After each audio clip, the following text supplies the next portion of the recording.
Fox Sports. We are Baltimore. We are Florida.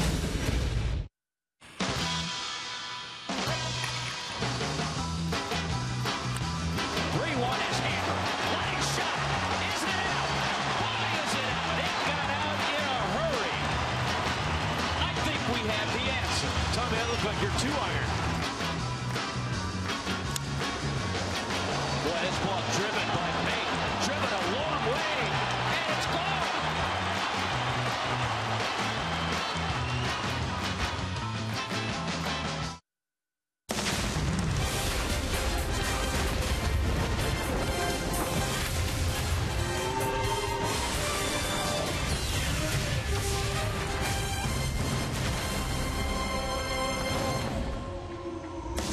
I guarantee there are people filing in tonight to see Giancarlo Stanton hit possibly another home run.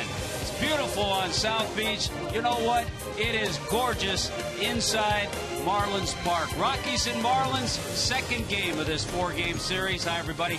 Tommy Hunt along with Jeff Conine. Rich Waltz again enjoying some family time with his daughter graduating from high school. Last night, a great game, a complete game, hitting, defense, and pitching. Yeah, almost a complete game by David Phelps, who threw 8 innings solid last night.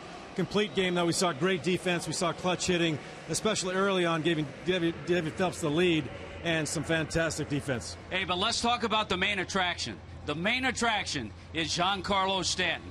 Another home run last night. He has continued to put on an incredible pace. And talking to Dan Jennings before the game today, he said that he asked Giancarlo Stanton, did you get that ball? He said, nah, I got it off the end a little bit. I'm like, 114 miles an hour off the bat, you got it off the end. That's not fair.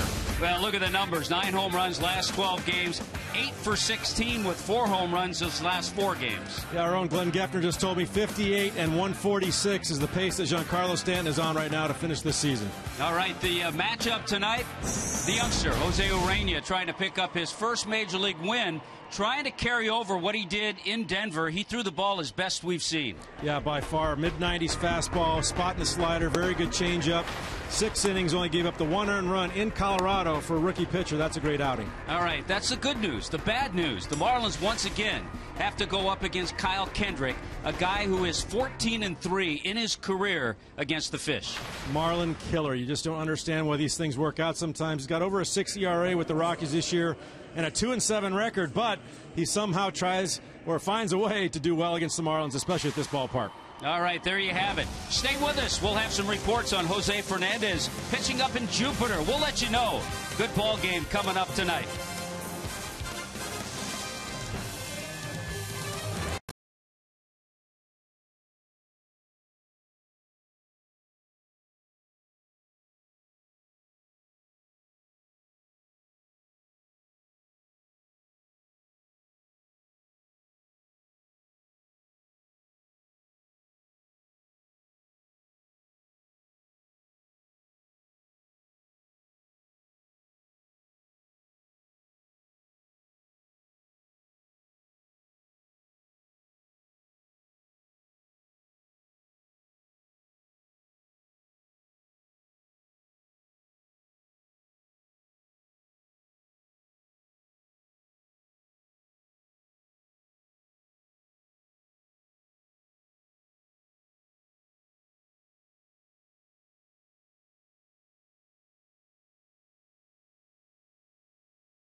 A night off last night, said his legs are nice and fresh for this one tonight. Hey, we're going to have a lot of nice reports from the guys out in center field. Let's go to Craig Minervini and Preston Wilson right now. Thank you, Tommy. And a lot of Marlin eyeballs tonight are going to be glancing in the direction of Jupiter, Florida, where at Roger Dean Stadium tonight, Jose Fernandez is making his second rehab start. It's against a good ball club, and they hit him pretty good the last time out in the Port Charlotte Stonecrabs. This is some video taken. Remember, this game started about a half an hour ago. He's 2 innings in so far. So far, so good. Well, the biggest thing you want to see is you want to see him feel comfortable. You want to see him feel like he can turn it loose and not have any apprehension. You want to get that good full extension. The other thing is the pitch count is up. They got him on a 70 pitch count tonight.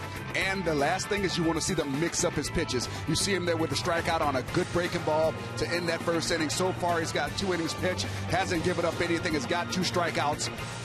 The big part after the start is how he feels the next day and the next day, those days in between, now that your body has the time for all that adrenaline to fall out of your system, to see how you feel then. If he has the 5 rehab starts, which is probably the minimum amount he's going to have, and feels healthy, as you said.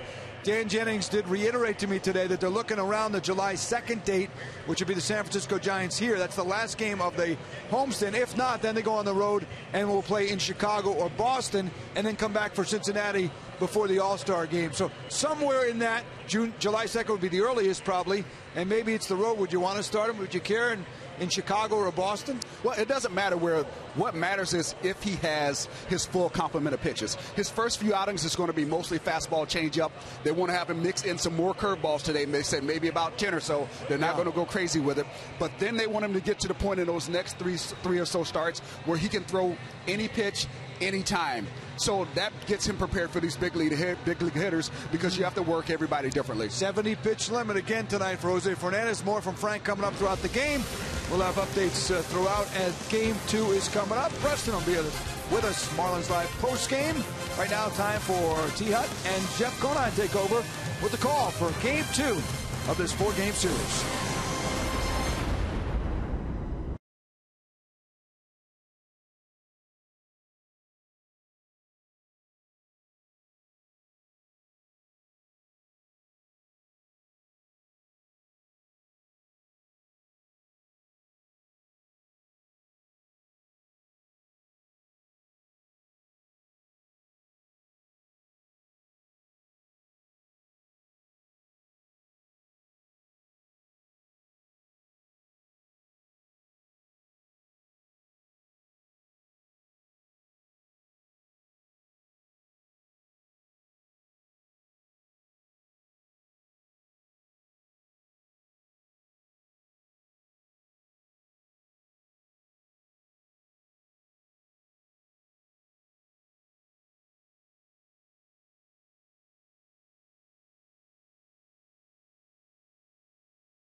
Marlins baseball on Fox Sports Florida is brought to you by Toyota. Let's go places. By Kaiser University. For more information, go to kaiser.edu. By Florida Coast Equipment, Florida's largest Kubota dealer. Visit us at www.floridacoasteq.com. And by AutoNation. Save on over 70,000 vehicles now. Visit AutoNation.com. Marlins taking the field after a really good feeling from the ball game last night.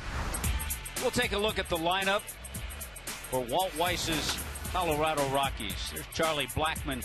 He's in center field. How about DJ LeMahieu climbing up in that batting race? He's just 5 points behind D. Gordon. Tulowitzki, Carlos Gonzalez in the middle of that order. Nolan Arenado, terrific young player, third baseman. Corey Dickerson back in the lineup after being on the DL. Played last night. Ben Paulson, the left-handed bat, starting at first base. Nick Hundley, the catcher. And Kyle Kendrick is on the mound. And on the mound for the Marlins, the 23-year-old Jose Urena. Yeah, like you said, outstanding start last time in Colorado. Quality start, 6 innings pitched, only gave up 3 hits and 1 earned run. And you've seen his evolution so far in his 3 starts. Pittsburgh, he had some trouble, ran into a hot Pittsburgh team, gave up 5 earned runs. The next time out, another quality start, 6 innings, 3 earned runs. But I think Dan Jennings let him go, work through some trouble that he had in the 4th inning, and he ended up going 2 more scoreless after that. And I think that's what propelled him into this next start.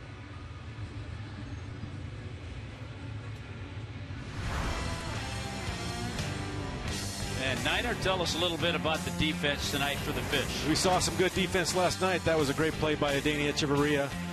Let's look at the outfield. Yelich, Ozuna, Stanton, Prado, Echeverria, Gordon, and Bohr. Justin Bohr in there tonight. And Urena and Realmuto behind the plate.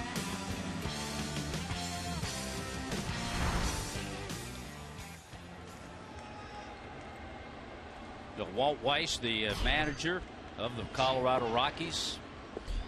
Weiss in his 3rd year, 51-year-old, and certainly will always remember South Florida in that starting lineup.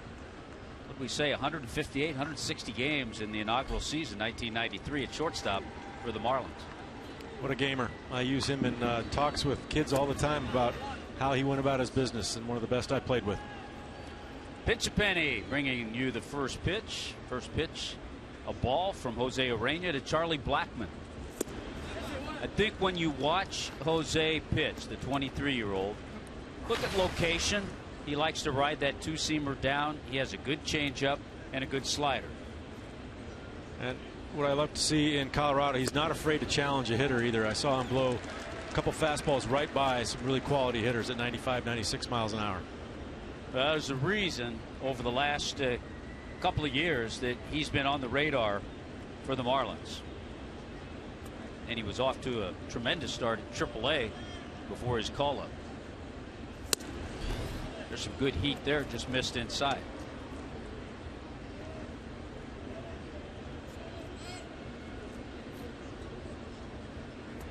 Last year, Charlie Blackmon was the All-Star, was the player vote. There's a long drive to center field. A lot of room for Marcell Ozuna. Great placement. Went back and just camped himself right where he knew the ball was coming down. What you gotta love. Got to love about a center fielder that does this, puts his head down as soon as the ball's hit. He knows it's hit well, and you see Marcell Ozuna turn around and run as far as he can, as fast as he can, to a spot, turns around, and there it is. That's a hallmark of a great center fielder. Brett Butler works so much with the outfielders. I know he loves to see his outfielders go after balls like that, make plays like that. Well, when you turn around and try to look at it while you're running, it slows your mechanics down, and you can't run as fast. So you love to see a guy put his head down, run to a spot. I thought the best of that was Devon White. For me, was the best at doing that. Pitch fouled off by DJ LeMahieu. Saw Devon White the other day in Toronto. Oh, is that right? Yeah, he stopped in the booth with Cito Gaston. Joe Carter was having a big charity golf tournament up there. So Devon, who was a great center fielder there and here. Yeah, one of the smoothest I've ever seen play the position. 1-2 now to LeMahieu, who all of a sudden is getting closer to D. Gordon in that batting race. LeMahieu at 351, D at 356.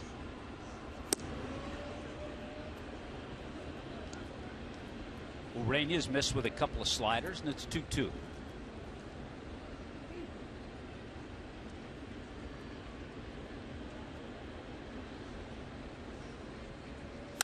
2-2 up the middle, and LeMahieu ups the batting average. The Rockies had just 5 hits last night, 4 singles. Yeah, David Phelps did a masterful job last night. 8 innings pitched, career high 8 innings. And you see the batting race now, just 2 points behind is LeMahieu behind Gordon. Urania tried to challenge him right there, a fastball pretty much right down the middle. He was ready for it, punched it up the middle for a base hit. Now you get to the real, I say the real tough hitters. You just face a hitter hitting over 350, but now it's Tulowitzki, Carlos Gonzalez, and then Arenado. Tulowitzki had a base hit last night to extend his hitting streak to 10 games.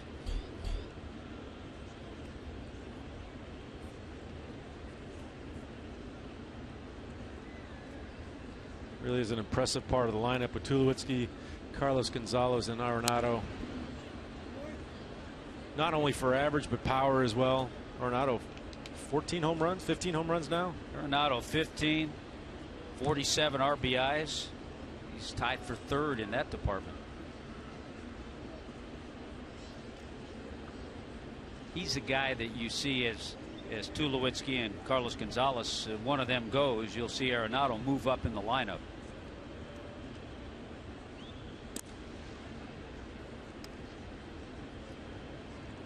The Rockies have certain guys who will run a little bit. Their leading base stealer is Charlie Blackmon. He has 13. LeMahieu's 5 out of 8.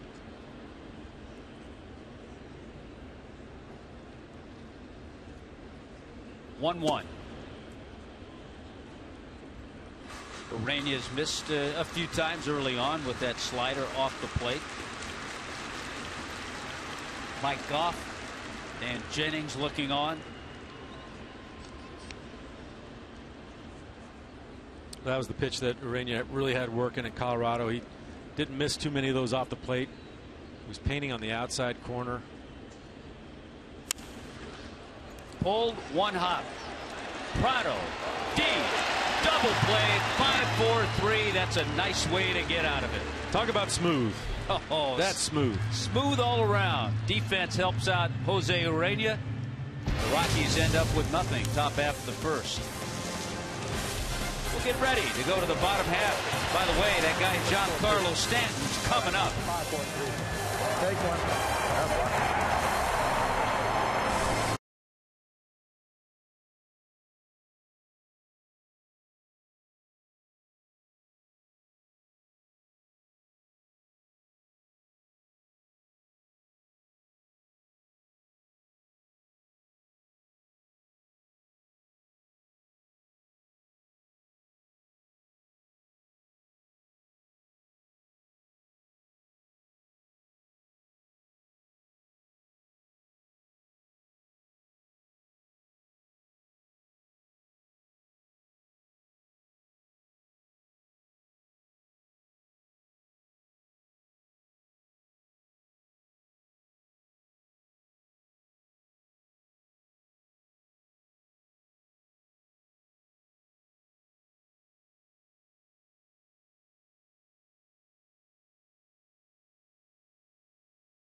Well, the Rockies pick up the base hit, quickly erased in a 5-4-3 double play.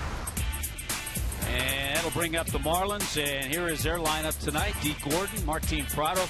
Christian Yelich, I think, really settling into that number 3 role and has had a terrific career, albeit short, against the right-hander Kyle Kendrick. Giancarlo, Marcell Ozuna, Justin Bour. There's some power in those 3 hitters. JT Real Muto, he's been hot. Echeverria and Urania.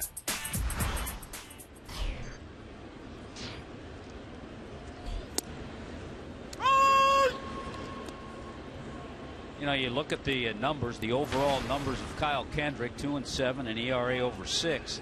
You kind of disregard that because of his career against the Marlins.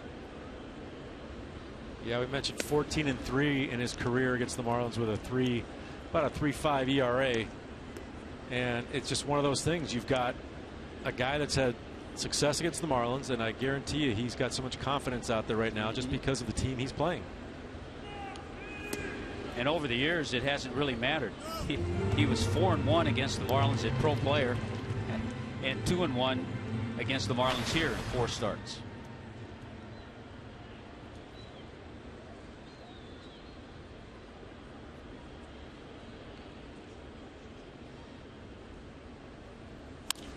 (2-1) looped that into left field, but right there for it is Corey Dickerson.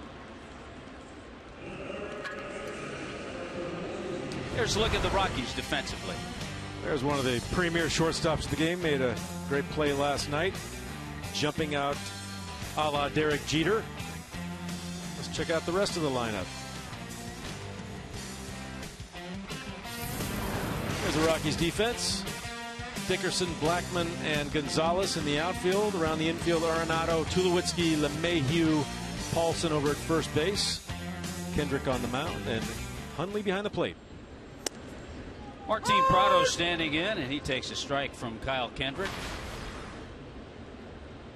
Kyle Kendrick, when you see his motion and delivery, he's got a little bit of that short armness, and I guess that's because he was a quarterback in high school. There's his slider.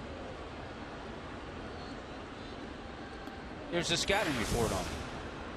Yeah, just like you said, deceptive pause. He's got a very short windup, short arm action. He's got a short stride as well. He kind of gets over a front foot pretty well.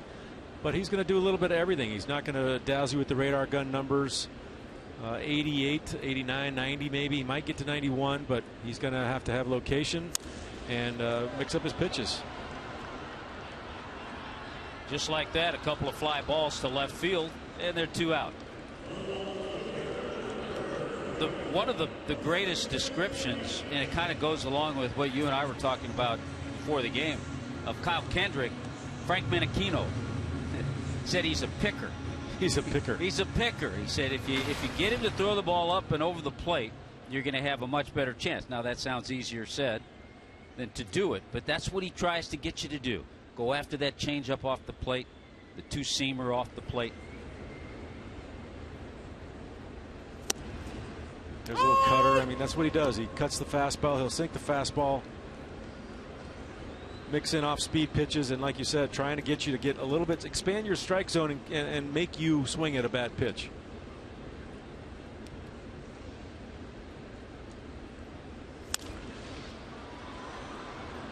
Coming hard is Dickerson, and he will not get there. Great feeling as a hitter. You hit that ball, you think it might be caught, and he can't get there. You see it hit dirt or grass, you're really in foul territory. You're really happy about that.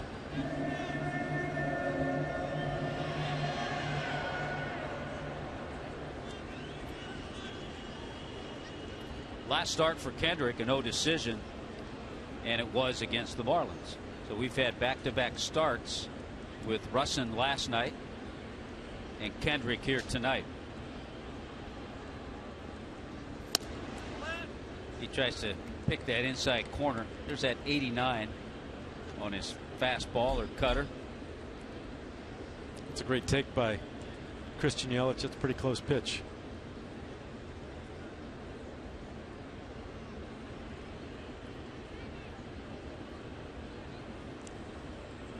One-two pitch.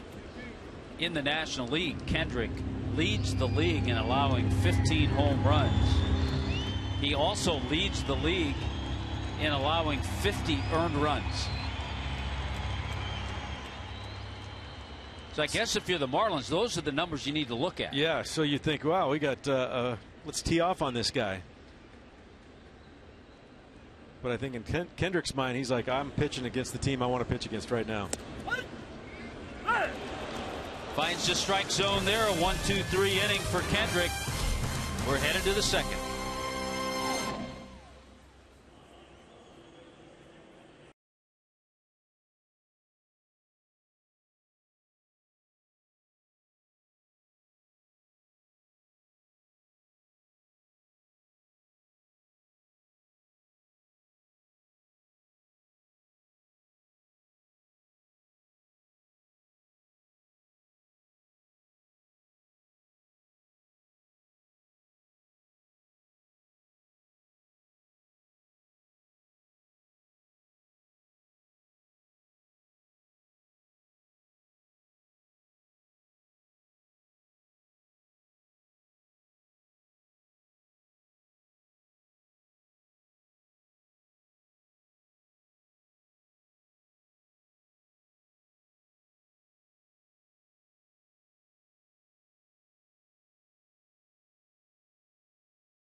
In Jupiter, Florida. I'm Frank Fort reporting on Jose Fernandez's second minor league rehab start with the Jupiter Hammerheads. Tonight against the Charlotte Stone Crabs, the same team he faced last weekend, Jose is through 4 innings, a very efficient 49 pitches, has not given up a run, just 1 hit and 1 walk. That walk in the 4th inning, a leadoff variety walk, immediately erased by a double play. And Jose has cruised through 4 innings, striking out 3 along the way. So far looking very good, ball coming out of his hand very easily, and he has had no trouble so far with the team that roughed him up last weekend in his first rehab start. Pitch limit tonight will be 70, so we'll see whether Jose goes through 5 or 6 innings. We'll have a report later on in the evening from here in Jupiter. For now, I'm Frank Fort. Let's go back to Marlins Park and Tommy Hutton and Jeff Conine. Guys.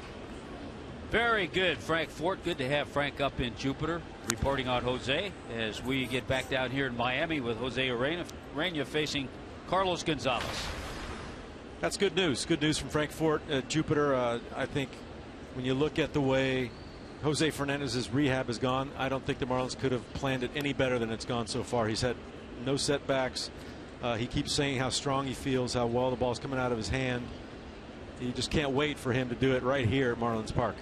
And his pitch limit is about 70 for this game tonight. And if he continues the way he is, he may go 5 or 6 innings. Yeah. Knowing Jose, might go 7. And he'll want to go 9, knowing Jose. What a thrill, too, for the young kids getting a chance to play behind him as well. 1-1 pitch. Broken bat. D. Gordon with the play. That's all for Cargo. Don't miss your Marlins taking on the New York Yankees. Epic Interleague Showdown at Marlins Park Monday, June 15th and Tuesday, June 16th. Save money and get the best seats available with a prorated season ticket plan starting at just $15 per game. Call 1-877-MARLINS or go to marlins.com and secure your seats today. And we talked about it last night. If you plan on coming and have tickets for those games, get your parking soon. There are a couple of lots that are already sold out. Get here early. Be a nice buzz in the ballpark. There's a chopper over to Martin Prado, and just like that, Arenado is retired. So 2 quick outs for Jose Urena. Yes, the Yankee show is coming to town. And whenever they do, they sell out ballparks all across America. The Yankee is probably the top drawing road team in the big leagues. What do they say in the collegiate terms with football teams? The Yankees travel well. Yeah. I got it firsthand in Baltimore. We had the Yankees and Red Sox coming down, obviously 18 times or 9 times a year to Camden Yards, and we were the visiting team because they couldn't afford or couldn't get tickets at their own park, so they'd all come down I-95 and come to Camden Yards to watch a ball game. All right, that'll be a fun couple of games, and it's one of those things. If you're the Marlins, you certainly are anticipating that, but you also have to keep your mind at hand this 4-game series against the Rockies. It got off to a great start last night, and Jose Urena trying to pick up his first major league win here tonight.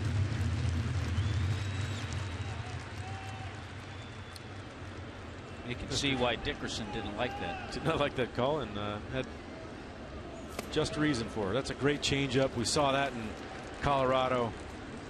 If he can pitch off this fastball with that changeup in those locations, it's going to be a successful day. You can just see in his demeanor on the mound, you can just see more confidence. Absolutely. And rightfully so. 23-year-old kid coming up to the big leagues, pitching at PNC Park for his first start, and then Colorado, two pretty good teams. He faced the Cubs here, another good offense. That you mentioned too, the Pirates were just getting hot.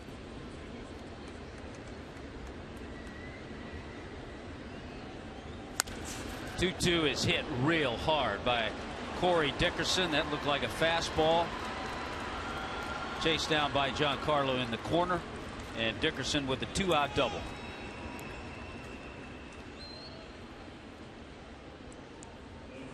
We mentioned Dickerson last night off the disabled list with plantar fasciitis.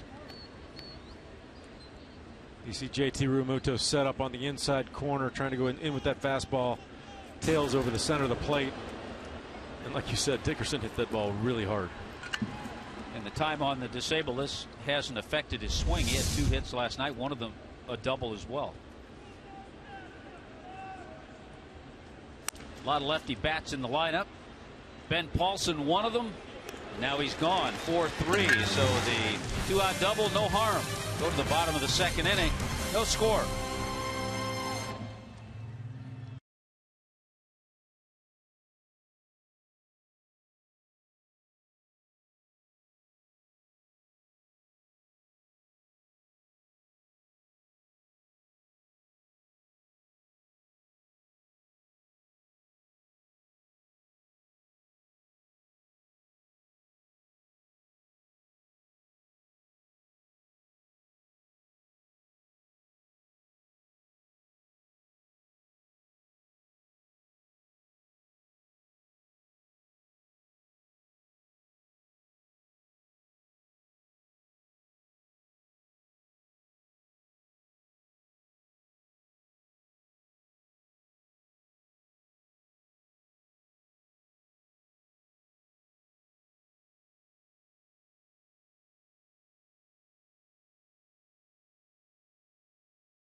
Back at Marlins Park, no score as we go to the bottom of the 2nd inning.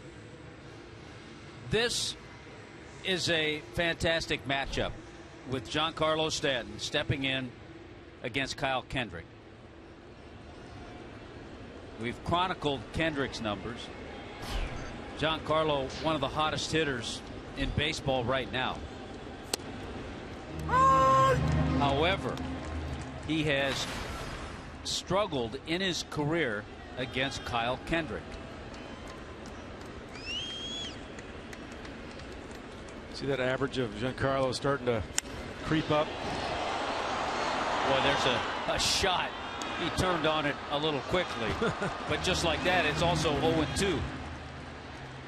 Career versus Kyle Kendrick, 3 for 29, a 103 average, 9 strikeouts. Talking a lot about the home runs Stanton's been hitting over the last couple of weeks. Over the last 10 games, he's hit a 9 out of 10 for a 361 average. Wow. 7 of those have been home runs. And we talked about Kendrick. Top of the list with Loesch and James Shields. The last 4 games for Stanton, 8 for 16, 4 home runs.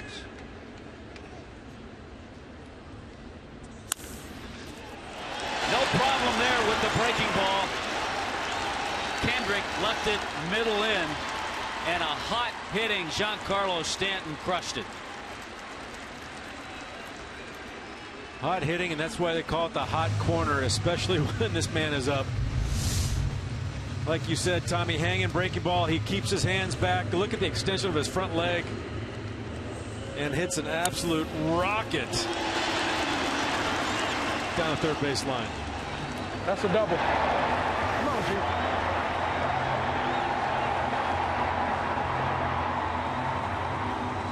Mic'd up tonight, Marlins third base coach Lenny Harris. He knew it was a double right off. Yeah, for Giancarlo Stanton, 15 of those last 20 hits have been for extra bases. Wow.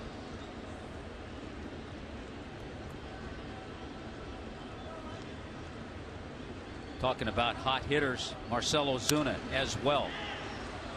You got to think about that pitch from Kendrick. I don't know if you saw, the catcher Nick Hundley was way outside. They wanted that breaking ball, which we've seen a lot of pitchers do to Stanton, but he hung it inside.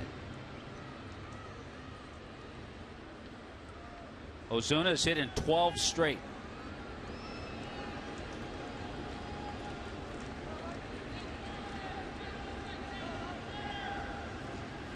I might have just clipped him, and you heard home plate umpire Manny Gonzalez say got him. I think he just clipped his jersey. Yep, could hear it. Tries to go in with the fastball. That two-seamer runs in pretty hard here.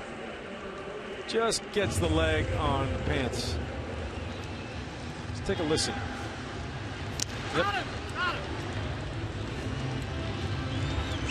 You know, a lot of times, especially on a play like that, the umpires are going by sound because you can't really hear that. Or, I mean, you can't really see that. So a good call by Manny Gonzalez, the home plate umpire, and that bring up Justin Bour, making his 20th start at first base.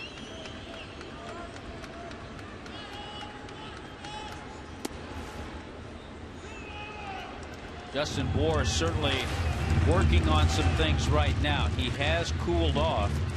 The amazing thing about Bour with his 5 home runs, he's second on the club in home runs. He's only got 86 at bats on the year. Seen a lot of off-speed stuff over the last couple of weeks, and in his last 6 games, just 1 for 21. Well, that's the thing about the big leagues, is that when he first came up, I think the pitch was trying to get ahead of him, and he was really jumping on that first pitch fastball. Hey, they catch on quickly here in the big leagues. They got video, and they'll tell him, "I got to start throwing this guy a little bit off speed that first pitch." Up the middle, Tulowitzki is going to take it himself, and it is a 6-3 double play. Ball was hit hard by Justin Bour, but right to Troy Tulowitzki.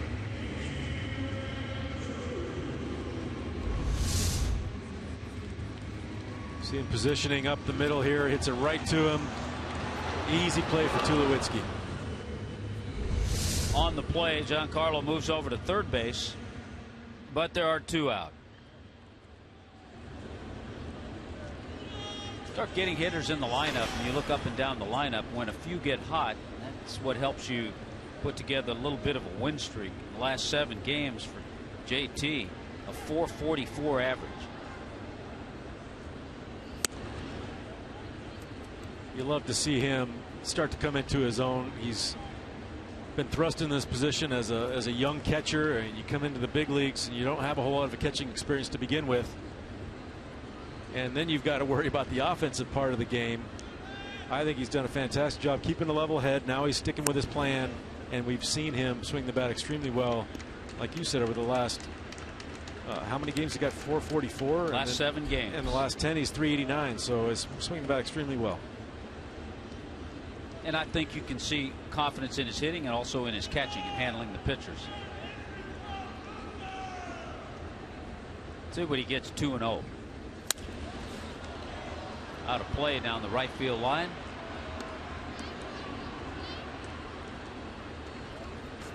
Kyle Kendrick has never been a marquee type pitcher. He's 6 times he's won 10 or more games, but you're not talking 15, 16 wins. He won 11 3 times and he won 10 3 times. There's tomorrow night's starter, Matt Latos.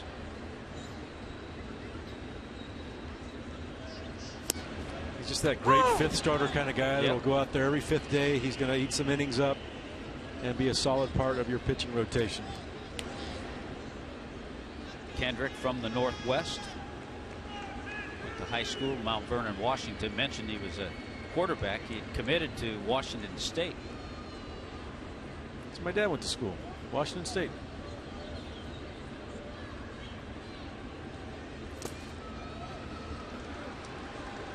Good stop by Nick Hundley, the catcher.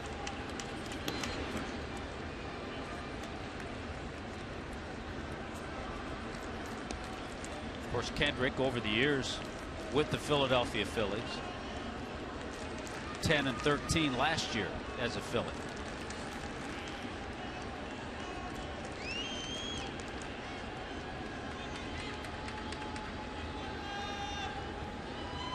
Three-two pitch.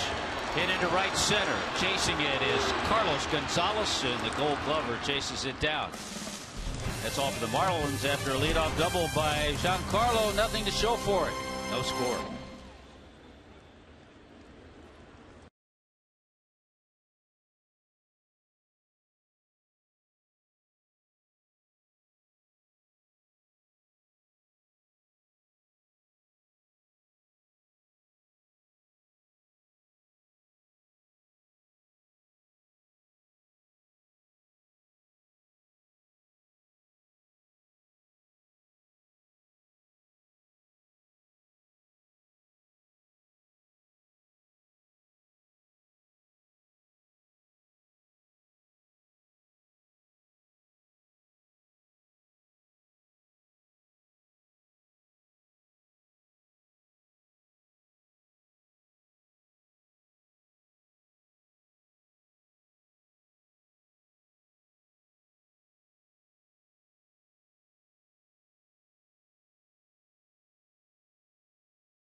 Can you hear me?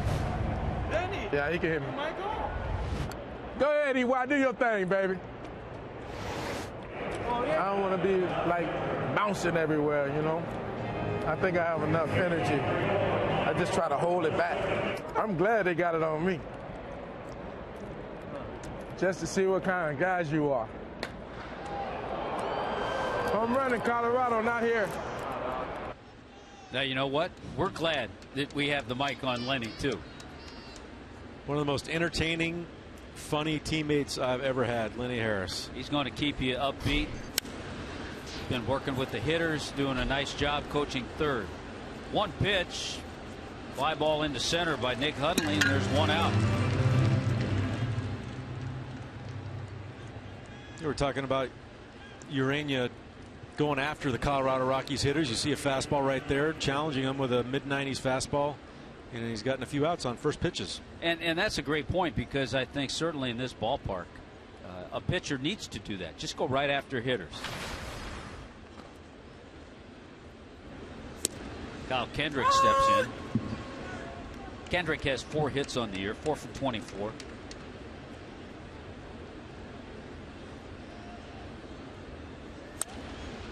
And Urania doing what you want to see a pitcher do to a pitcher who's a 136 career hitter. He's going right after him. Right after him.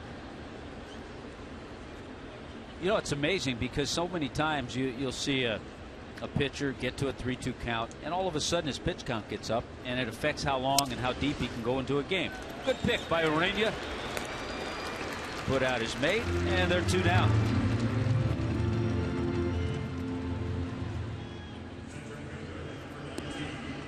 You look back at Jose's minor league career, 48 and 37. Nice ERA in the mid-3s. I think I mentioned it before, 109 career starts, and he's just kind of moved his way up. High A, Double A, started this year in Triple A, and started off 4-0.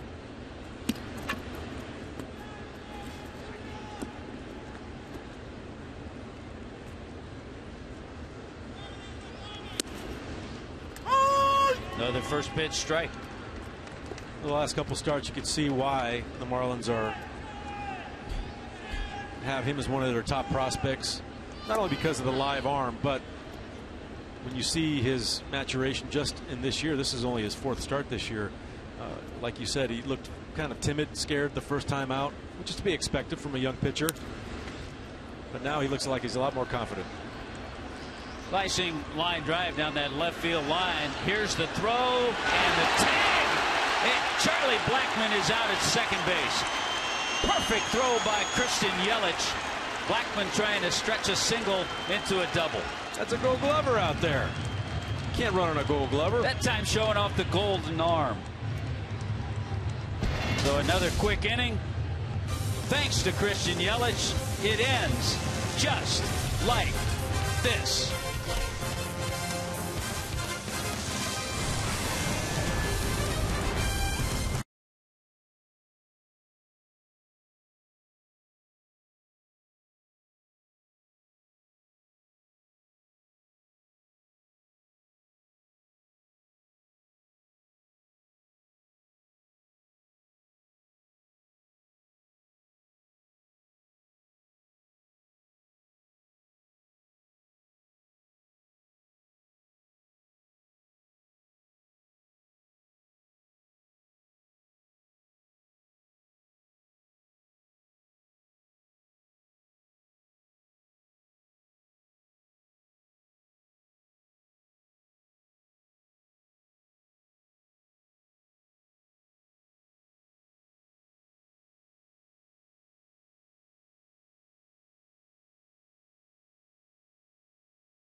Jose is finished for the night, but what a night. 5 innings, just a couple of hits, 65 pitches, 40 strikes, walked just 1, 4 strikeouts. I also understand he went down to the bullpen just to throw a few more, maybe to get to that 70 number. Brian Schneider is manager up there. It's great to have Wayne Rosenthal, Marlins coordinator of rehab, and Brian Schneider, former Major League catcher. Good people to be around when you're trying to make a rehab start like that. Yeah, great people to be around. Brian Schneider, a veteran major leaguer for a long time, and that man right there, Dan Jennings, I'm sure will get a full report after the game and be very happy. Tricky hop for Tulowitzki. Ball hit pretty well by Echeverria, who had 3 hits last night, but just like that, there is 1 out.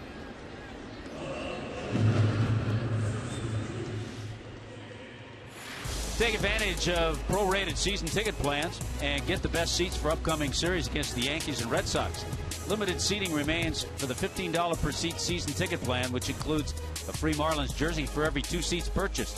Go to marlins.com/2015 tickets or call 1-877-MARLINS today.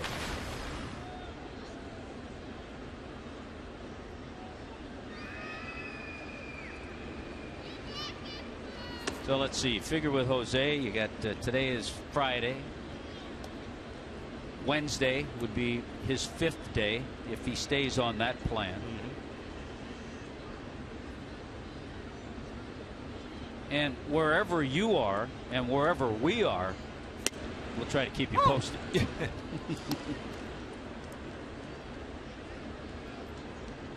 Actually going up to New York with the team on Wednesday. Ah, good. Not with the team. Have you been to New Yankee I Stadium? have not been to New Yankee Stadium. Taking my son and cousin up there. It will make it complete. I've been to every place, just about every place, and I've not been there. So looking forward to that. That'll be 4 in a row with the pinstripes, 2 here and 2 up there. They're actually playing some pretty good baseball right now too. Yeah, the Yankees in that American League East on top, a couple of games ahead of Tampa, 3 ahead of Toronto. Big series for the Blue Jays with their winning streak on the line. Toronto has won 8 straight. They're in Boston tonight, but Boston off to a big start, has a 5-1 lead in the 2nd inning.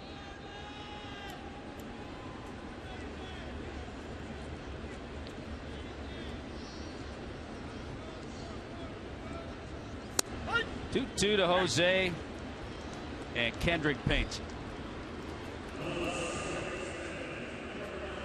Second strikeout for Kyle Kendrick, and that gets the Marlins back to the top of the order. We saw last night D. Gordon getting the night off, and I think it's always when you give a key player a night off, it really helps too when everybody else steps up and you win the game, which the Marlins did. Well, that's a manager's dream when he can go around the field and give his big stars days off or nights off, and whoever replaces them has a great game and you end up winning. Off the glove of the first baseman, Paulson, and the flip is in time to Kendrick. Good recovery by Ben Paulson, the first baseman, and a good job by Kendrick getting over there just ahead of D. Gordon.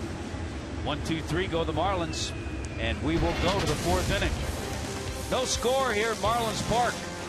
Stay with us.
At the top of the fourth, but also let's listen in on Lenny Harris, who's mic'd up tonight.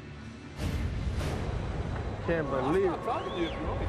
Bro, I would love that, man. I hate when you guys talk because y'all don't talk nice, man. You always talk kind of, you know. You gotta see how they treat the trainers. They treat you bad too? They treat the trainers? Oh, yeah. These professionals not the same no more, man. We like treated you guys with class when we played. Not like I was in the day. Yeah, these guys here, man, I'm telling you.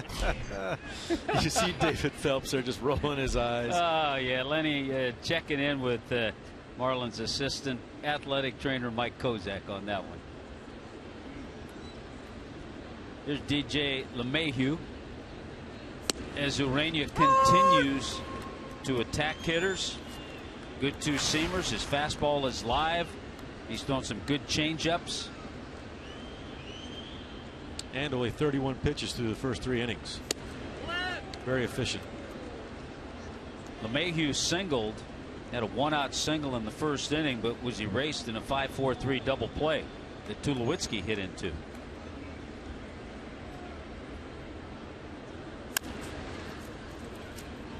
Backhand by Echeverria. He gets rid of it and gets a nice stretch over at first by Justin Bour. It's just a great play. Echeverria going to his backhand side. LeMahieu's not a burner, but runs pretty well. You see a great changeup by Urania. Look at this throw. And like you said, great stretch by Justin Bour. By backhanding, the footwork allows him to plant and then get a little something extra on the throw. Isn't it amazing whoever, well, I guess Abner Doubleday, 90 feet in these bases, and how many times you see just bang bang plays every time. Speaking of bang bang, that ball hit well by Tulowitzki. Cut off by Ozuna, and Tulowitzki with a 1-out single. Let's check in on our T-Mobile game changer, Adeiny Echeverria. Look at his rankings amongst major league shortstops this year. Number 1, he's been healthy and busy. A lot of plays. Percentage right up there. Range factor's been terrific. Seems like when he has to make a strong throw, he does. If he has time, he just gets it there chest high every time.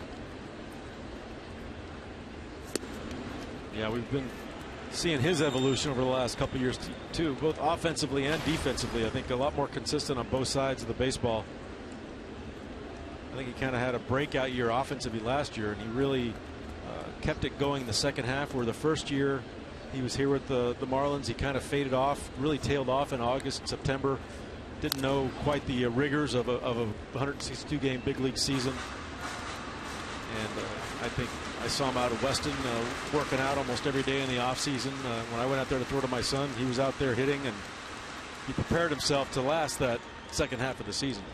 You know, a lot of people, when we were up in Toronto, he was not the one they wanted to get rid of. They did not want to include Echeverria in that big trade in 2012. And we're seeing why. Yes.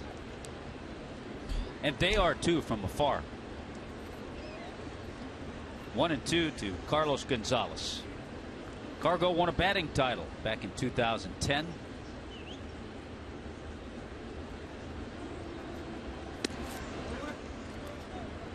Talked about both Tulowitzki and Carlos Gonzalez last night.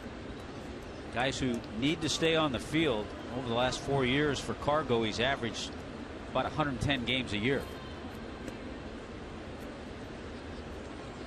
Yeah, 2 superstar players that just have not been able to keep on the field at the same time. And just think, if you're looking at, might have gotten that one a little on the end of the bat as Stanton camps under it. We're out number 2. The guy that caught it is the only one that gets him off the end of the bat and hits him out. Yeah, last night, and then we saw the one in Toronto against Mark Burley. He got a little bit on the end of the bat. Tomorrow night, Marlins Live will be brought to you by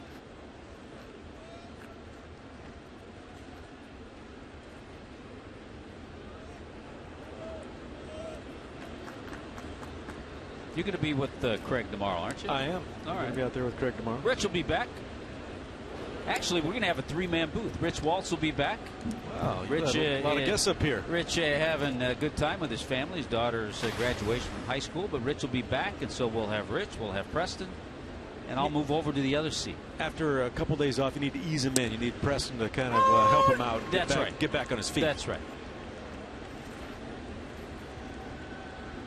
Count 0-1 to Nolan Arenado. He missed a little time last year. He broke a finger. The old head-first slide. He'll drive managers crazy. That's probably hurt more people in the game than anything else. A head-first slide with fingers and shoulders and wrists. A lot can go wrong. We've seen D. Gordon experiment, especially early in the year, with sliding feet first, and he's normally a head-first slider. There's a pick. The feed to D. Gordon. And another nice inning from Jose Urena.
Minor league rehab start with the Jupiter Hammerheads. Rehab pitching coordinator Wayne Rosenthal joins me. Rosie, much better result than last time, and I know it's not all about the results, but as this process goes on, no runs given up tonight, just 2 hits in 5 innings. How does that play into the recovery process? I mean, confidence-wise, he knows what he can do. Like I told you earlier, he's going to pitch tonight, and he pitched. He got contact early. He didn't mess around. He worked ahead. He worked all his pitches in through breaking balls or strikes, which he didn't do last time. And one thing he didn't do tonight, he did not overthrow, and he stayed 94 to 98 without even trying. So, and plus it was downhill, which is sometimes when he does that, it's pretty unhittable. Yeah, the radar gun here at the ballpark was malfunctioning tonight, so I think that threw everybody off. I know. Sometimes at 41, I said add 50 to that would be all right. What are the other things you saw tonight? He was very efficient with his pitches. He threw 65 through 5 innings. Probably could have gone a little longer if the pressing need was there, but that's not what tonight was about. No, I mean I told him beforehand, have fun and be yourself, be the happy-go-lucky, and be a little cocky, be that intimidator on the mound, and have fun doing that. He did. He missed pitches. He was shaking his head yes like he normally did. He threw a bad pitch. He was upset, but he came right back and threw a good pitch. So I just think this was a huge step for him to go on to the next outing when he's ready to go. All right. Thanks a lot, Wayne Rosenthal, the Marlins rehab pitching coordinator. Now let's go back to Marlins Park. All right, Frank and Rosie does a great job with the pitchers down there rehabbing, and certainly knows what he's talking about, a former Marlins pitching coach. Right now it's 1-2 to Martin Prado, and Kendrick misses with that slider outside. You got to love it when your pitching coordinator and former major league coach says that, hey, just take it easy, and he dialed it back a little bit, and he was 94 to 98. That's dialing it back. Well, it just sounded like a great outing, and that's terrific news. Prado in the air to left center, got a lot of hang time. And moving over for it is Charlie Blackmon, the center fielder. With one down, let's head and see what Craig Minervini's got up his sleeve. Hey, Tommy, a few things. How are you? As you see Christian Yelich coming up to the plate here, and you look at Yelich and third baseman Nolan Arenado of Colorado. They play on two sides of the country, must have nothing in common. No, they're both from California. Thousand Oaks for Yelich, Newport Beach for Arenado, and they know each other quite well. They played together, although Nolan was born in April of '91 and Christian a little bit later that year in December of '91. Played on a bunch of all-star teams together. They traveled a lot together as youngsters. Came over here with a scout Brewers team. They came to Georgia, he told me, and also in Jupiter, Florida. And last night, Yelly made a great catch on Arenado, and Nolan says, hey, this guy's a great guy. We're good friends, and if anybody's going to make a great catch, I'm glad. I guess it was Christian Yelich. And Arenado, by the way, who has parents of Cuban descent, has a tremendous group here, probably about 80 fans or so up behind me in Section 11 here, rooting him on tonight. Guys? Yeah, here's that catch that he made. Got to the track with a leap. Acrobatic play to rob a guy that he knew from Southern California. A couple of guys who also have won Gold Gloves. Arenado 2, and Christian won his last year.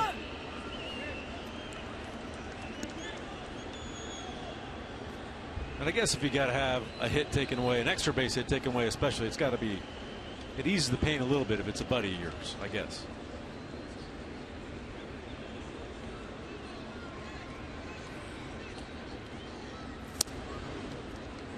Is that pitch? It looks like Kendrick, in working to Christian Yelich, has really tried to work him inside. Yeah, he's trying to throw in that cutter that kind of breaks toward the corner, then in toward the back foot, and then the two-seamer who he'll start at his hip and try to get that to break back over the inside corner. 2-2 right up the middle. Didn't get it where he wanted, but Yelich did. Tries to go backdoor cutter here. Didn't execute it quite well enough. Goes right over the middle of the plate. Christian Yelich is waiting for it. Nice solid swing up the middle. See where Hundley was, and then he had to reach back for it. He was away. Wanted that pitch off the plate maybe, and Yelich was ready for it. Good swing. Little 4-game hitting streak now for Christian. And all of a sudden you can just see it over the last 2-3 weeks.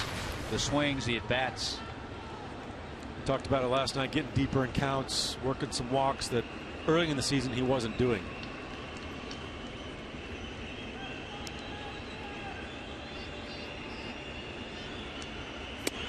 Stanton doubled, hit a shot at the third baseline.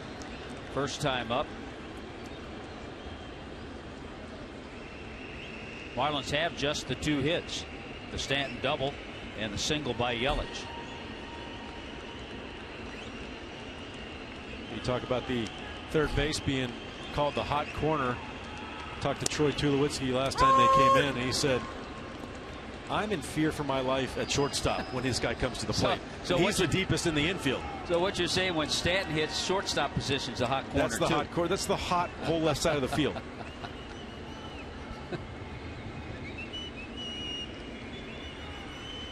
Counts 1-1.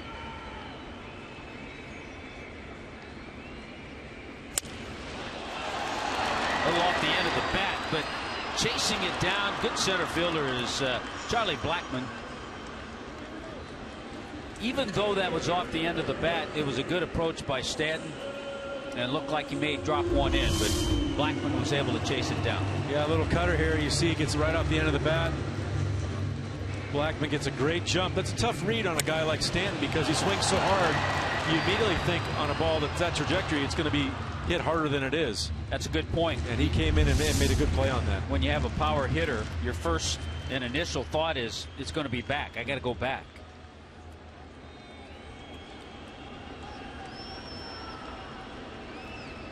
Marcell Ozuna trying to extend his hitting streak to 13 games. Kendrick's always been tough to run on. He's fairly quick to the plate, and he has quick feet over to first base as well.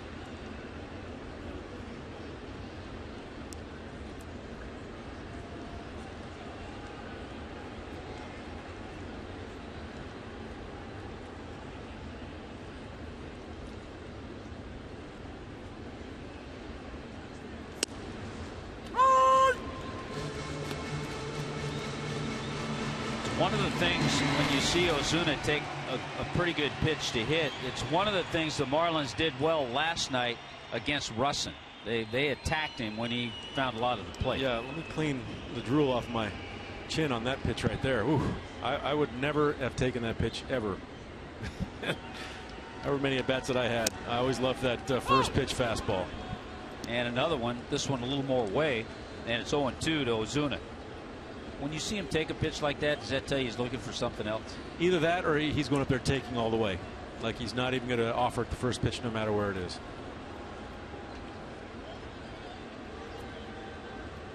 Well, whatever he's been doing it well. Talked about his 12-game hitting streak, 370 during that span.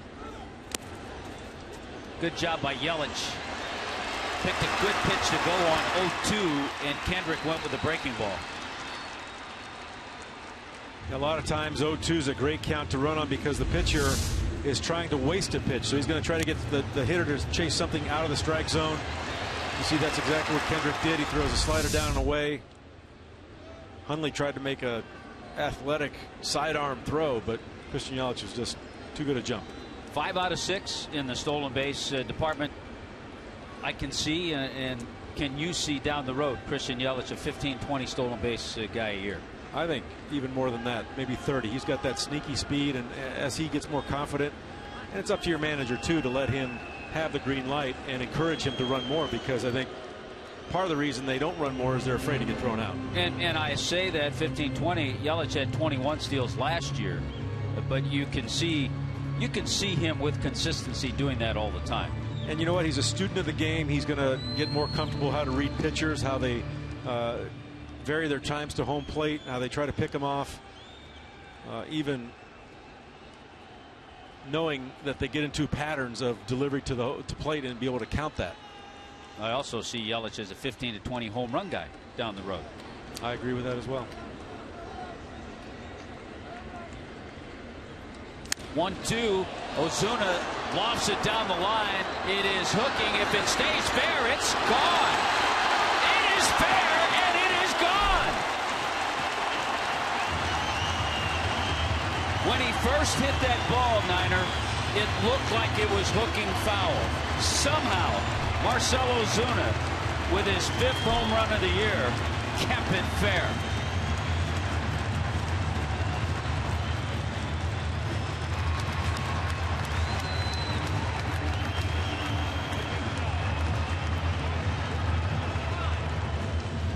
Or did he? Oh. You see it pass in front of the yellow foul pole there. And you know what? Somehow he didn't keep it fair. So the umpires,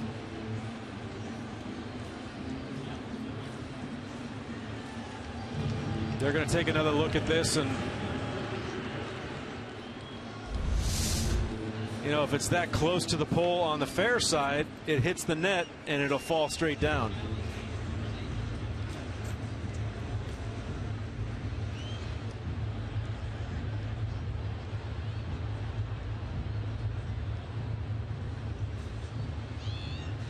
not sure if this is an umpire review, which they can do, or a challenge by Walt Weiss. Yeah, Walt Weiss came out of the dugout. We saw him talk to the umpires, and he might have just said, hey, you might want to take a look at that. And they can decide on their own if they want to take a look at a home run. I don't believe you have to challenge it. It was amazing. It's an umpire review. It's just amazing to me, even if this is reversed. It's amazing that the ball stayed as fair as it did, because usually when a ball like that is hit, it hooks and okay, it's foul. But it stayed close, and you saw in the replay how close it was to the pole. Well, that's a great job of hitting by Marcell Ozuna. Keeps his hands inside. And when we say hands inside, I don't know if people really know what that means, but his hands are leading. So they're entering and going through the strike zone before the barrel of the bat. So when the barrel comes through the strike zone, it's at a flat plane, and it keeps the ball fair like that. So it's been reviewed and unfortunately foul. Yep. And in my, you know what, Niner, in my brief play-by-play career, it's the first overturned home run call I've had. Well, we'll see what Ozuna does again. Check this out, full speed. You see the ball's way in. He really gets his hands through, keeps that ball very straight, like you said, Tommy. And I mean, we're talking a foot maybe. You can see the shadow of the baseball on. Wow. Wow. That kissed the pole as it went by, almost.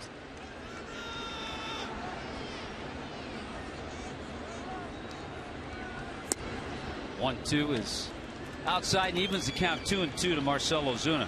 With one out, Christian Yelich singled. Stole second base. Giancarlo lined out to center field. So with two down, Yelich remains at second.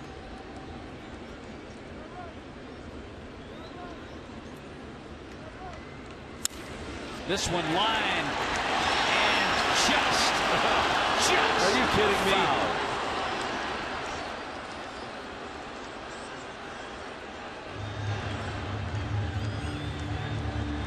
I tell you what, not too often do you see this. Talk about some bad luck. Let's look at the ball. Look at it. And let's hear what Lenny Harris has to say. You're right. Come on. Get down, ball. Hold up, hold up, hold up, hold up, hold up. Ah. Dang it. Yeah, Lenny with the best view of all. He saw it.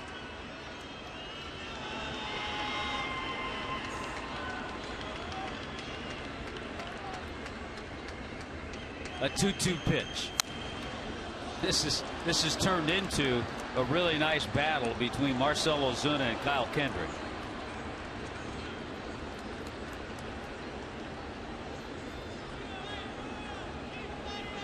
All over the place. There's one out there in the left-handed batter's box. I believe number 4 was the pitch he hit foul for a home run. That was in off the plate. Well, let's see what he gets on this 2-2 pitch. How locked in does a hitter get the more pitches he sees? He's basically seen everything that Kendrick has to throw at this point. And I feel, I mean, he's hit 2 balls really hard. I feel he's pretty confident right now that he can hit whatever he throws up there.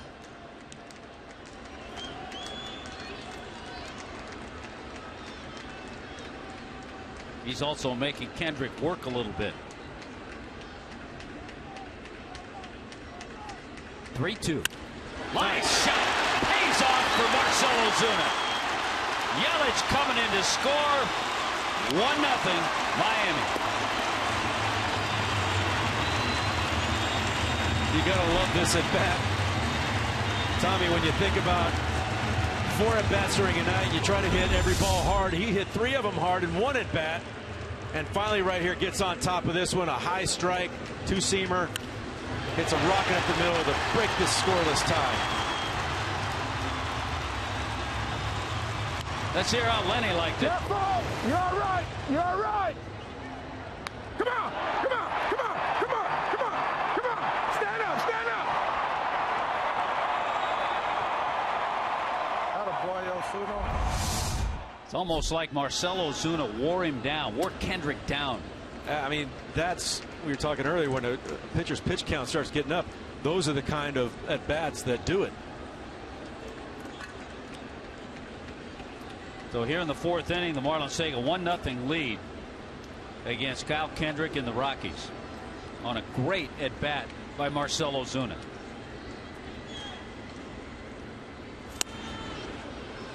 Breaking ball has bore out front a little bit. 1-1.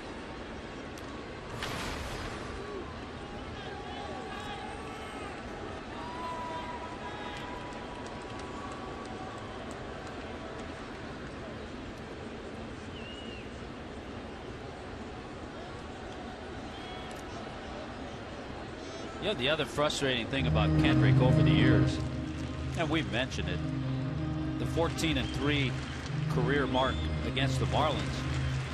But if you put him against everybody else, he's 10 games under 500. 62 and 72.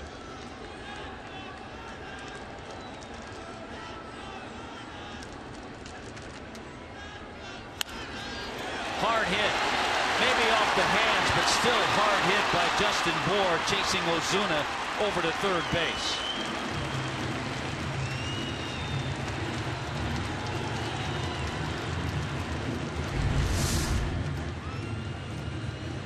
Yeah, kind of beat the shift.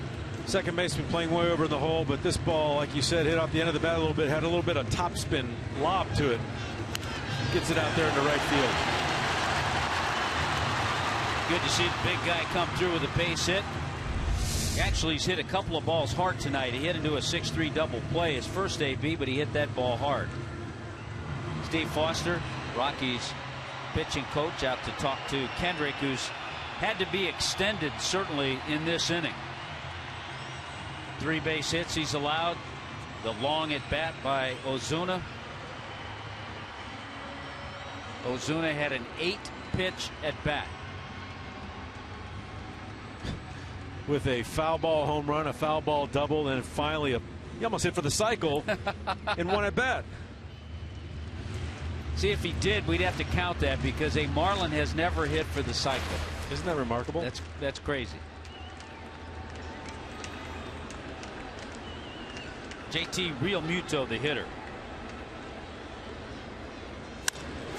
He lines one into center. Here comes Blackmon, and a diving grab by the Rockies center fielder Charlie Blackmon.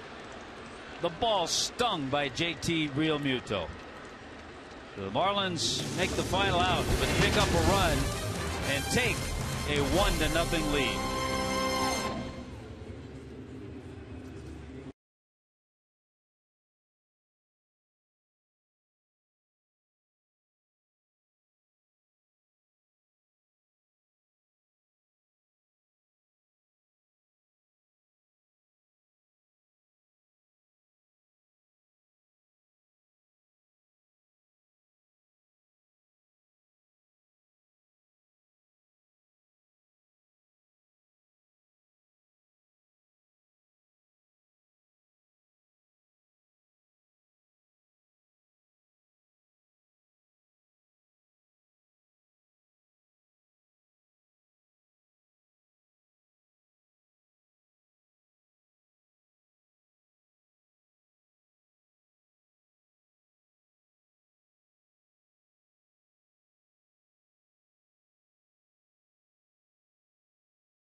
Timeless moment brought to you by Coors Banquet. Let's go back to 1993. How about Walt Weiss being introduced? Does that bring back memories, Niner? Yes, indeed. Walt Weiss, a little mullet going on there. And Craig, I think, has something to add to this, something special. Absolutely. I don't know if Niner can recognize the face here, Jeff. Any hint there? Take a look. This is Walt Weiss Sr. Walt Weiss's dad. Of course, Walt was an original Marlin, a shortstop, obviously, with Conine and the others. And Walt Sr., what do you remember from that 93 team? And you were at the first game? Yeah, the first game, yeah. It was, a historical event. And Charlie Huff was on the mound, and they were facing... they were facing the LA Dodgers. Yeah, they're playing the LA Dodgers, and the race was on Bulldog. Yeah. He was on the mound for the Dodgers. Hershiser. Yeah. And Walt hit a triple. I just about jumped out of my seat.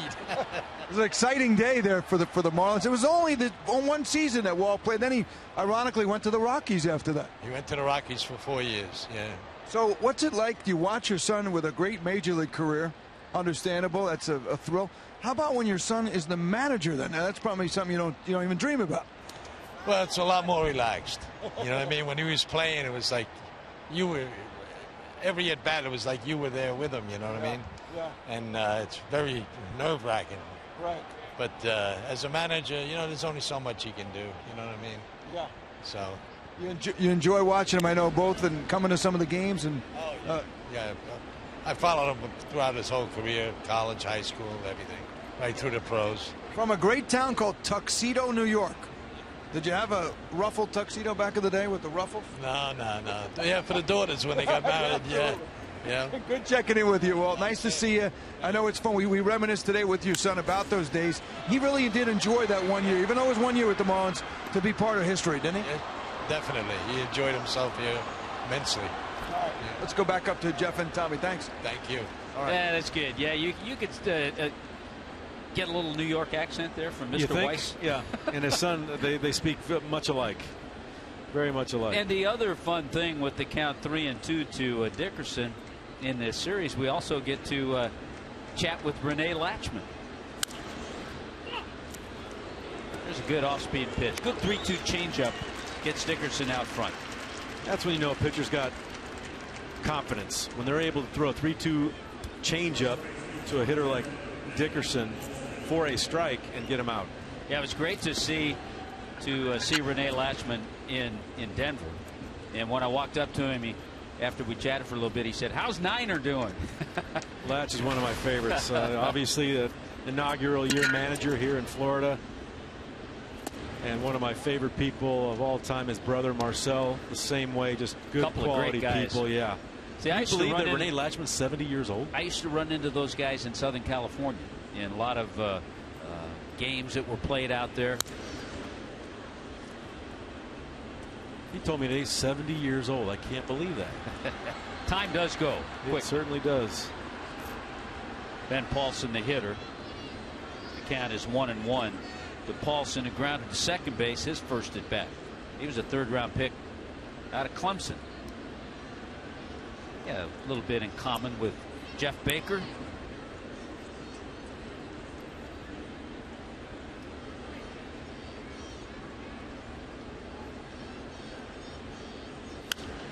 Baker, fourth-round pick out of Clemson back in 2002, also by the Rockies. Talked a little bit about that in Colorado.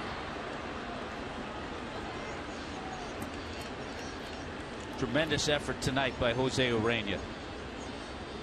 Pounding the zone, off-speed stuff, just enough to have hitters off balance. And this is a good hitting lineup.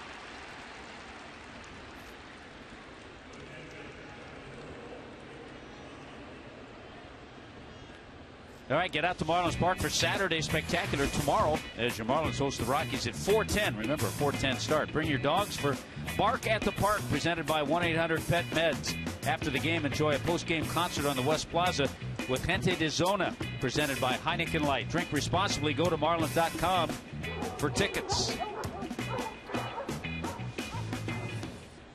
They always look so cute at that age. I got to commend you on your Spanish pronunciation too. Well, we work on that. You know, Rich knew he was going to be gone a couple of days, about a week ago. So one day on the road, we got together and sat down and reread the promos over and over and over. Every once in a while, I had to check with Phalo on the correct Spanish pronunciations. 0-2 to Hundley, just off the plate. There was a point in time in the game in Denver where Urena questioned a call early in the game, second, third inning. Got a visit from, no, he didn't get a visit. When he came back in the dugout, Chuck Hernandez came up to him and told him, "You're too young to question that way." And that really helped. That pitch was a dandy. The Rockies are gone in the fifth, and it's 1-0 Miami.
brought to you by Checkers.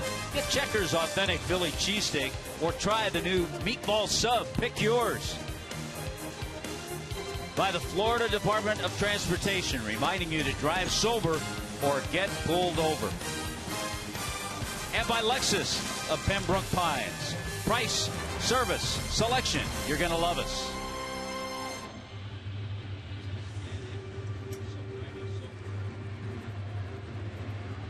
Bottom of the fifth. Marlins picking up a run in the fourth inning. It really doesn't describe how that run was picked up, though. A great at bat by Marcell Ozuna. Christian Yelich got things going with a single and a stolen base. Danny Echeverria leading things off here in the fifth. One of the better at bats of the year, not just from Marcell Ozuna, I think from anyone.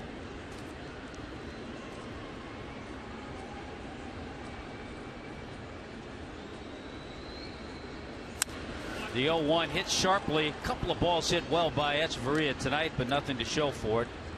Good play by LeMahieu. Thursday, June 18th, an American tradition comes to Fox and Fox Sports 1 for the first time as the greatest golfers in the world converge on the Pacific Northwest.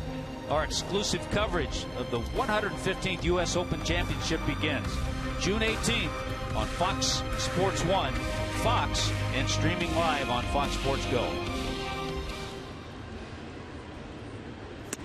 Have you played that course yet, Tommy? I have not. I'm anxious to hear Joe Buck, who will be breaking out his golf broadcasting. Joe Buck and Greg Norman. I think Joe Buck could announce just about anything and make it sound great. Yeah, I think he could too. I got to play that course 3 years ago, Chambers Bay, right there on Puget Sound in Tacoma, Washington. You know, it's going to be cool. It's going to be damp. Fantastic course. Grass is going to be thick. The rough will be horrible. Yes, indeed. That's a U.S. Open tradition. That's what it's going to look like right there. The rough's going to look like Chewy's beer. Trying to get some votes mustered up for Giancarlo Stanton and D. Gordon. And we always throw in Echeverria. But you want to see your Marlins in the All-Star game in Cincinnati this year. All-Star game taking place on the middle of July. Always fun to watch. Great American ballpark. My home ballpark for almost a full season. Fun place to play, Cincinnati. The home run derby there should be interesting. Oh yeah, yeah. 3-2 pitch. Hey, we have to send a shout out to a lot of fans grouped down the Keys having a watch party. Tattoos and Scars. Sounds like the place to be. In Key West. All the way down to mile marker 1. So they're going to be taking the Fan Express and coming up to the game tomorrow. I hope they bring plenty of aspirin. Yeah, is that a necessity to be in this group? You either have to have a tattoo or a scar. There's the Fox Florida Fan Express. They'll be coming up on that from Key West.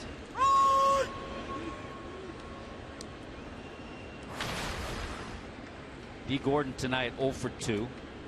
Still sitting on 88 base hits on the year.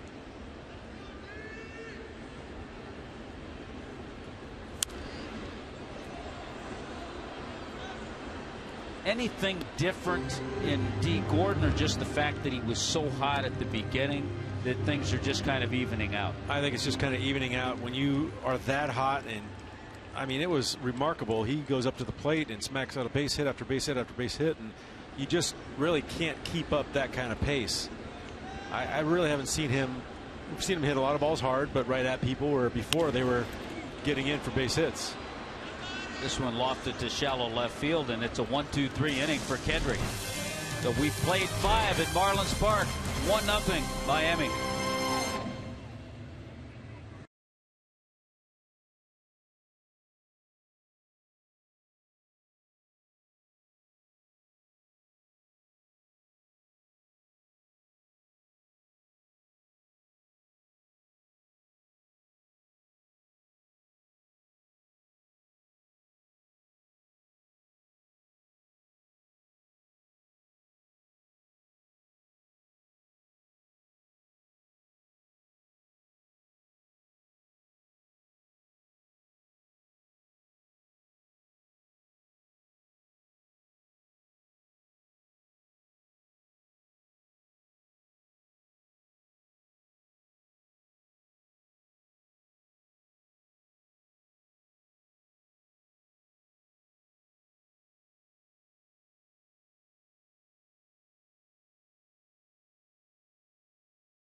Got another Lenny Harris update.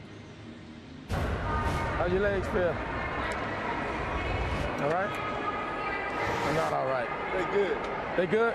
Okay. Why? I don't know. First and second, I might let you take it. If you're feeling good, I might not give you no hold. If you feel like you see some breaking ball coming or whatever, you get a good jump. I'll snap it.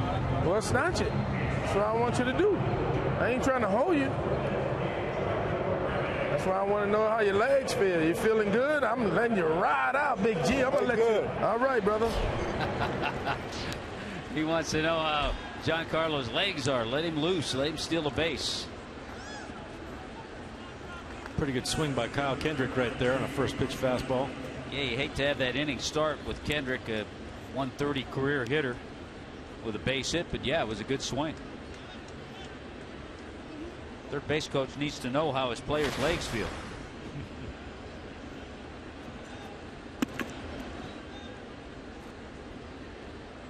Charlie Blackmon has a base hit, also made a terrific catch.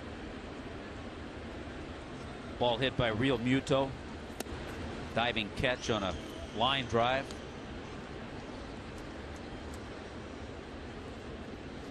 Talking about Kendrick, pretty good athlete, so probably runs a little better than some other pitchers. But you also have to wonder if Blackman's going to be bunting all the way. Showed bunt on that first pitch. Yeah, that's not a sacrifice bunt. He's trying to bunt for a base hit.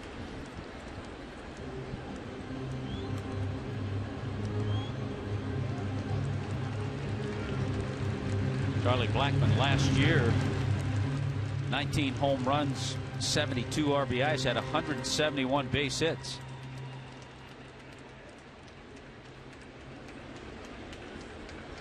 Drafted out of Georgia Tech.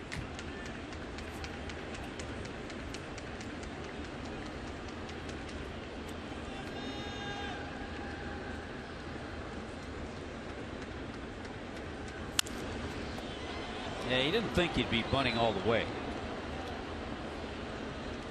So count 1 and 2 now to Blackmon. Thought he'd give it a shot. Martin Prado playing back a little bit. Try to lay down a nice bunt for a base hit.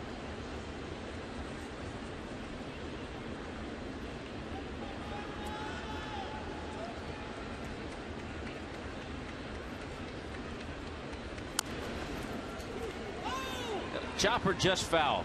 We've seen JT Real Muto a number of times with his athletic ability jump on balls that have been fair. Yeah, he almost looks like an infielder getting out of that catching position, jumping on a ball like this, throwing it down to second base. He is a former shortstop, but it's nice to see that athleticism brought to that catching position. He runs very well. We saw that last night, beat out an infield hit because of his wheels.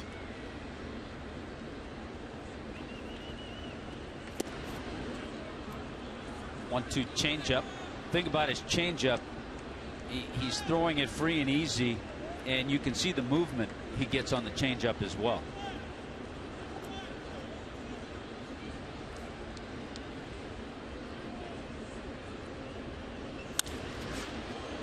Into center field, should be handled by Ozuna, and it is. One down. Marlins fans, every Friday is a Marlins Flashback Friday, brought to you by Dodge. This Friday, post the best vintage Marlins photo of yourself by using the hashtag #FlashbackMarlins. We'll select the best photo and feature it in the post-game show. Not sure if that's a flashback. I think he's really trying to play that. You know, it's a little Paul McCartney, Jimi Hendrix. They both played the guitar left-handed. But I think his is upside down. Of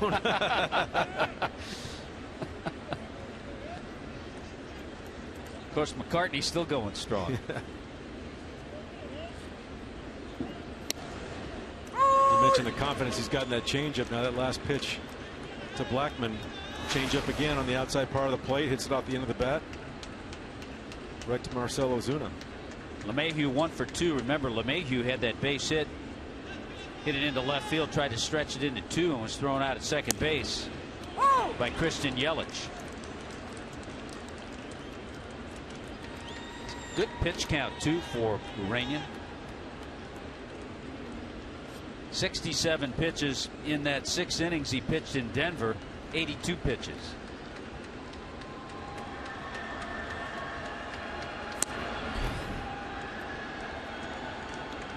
Even when he's missed, see, that's a pitch 0-2. You like that he missed there.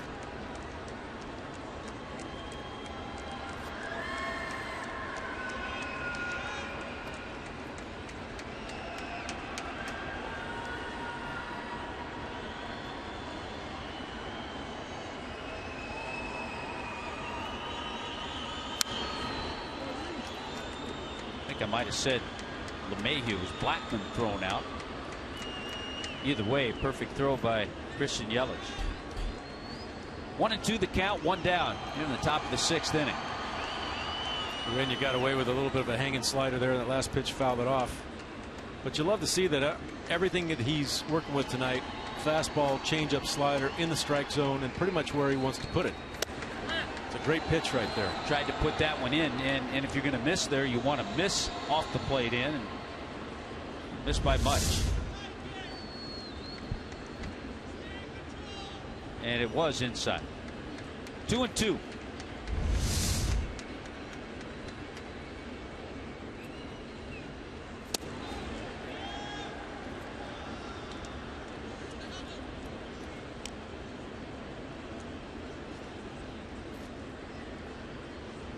Remember, the runner at first base is the pitcher Kyle Kendrick. 3-2 with 1 out. I doubt he would be going, but we've talked about Kendrick being a pretty good athlete. You never know.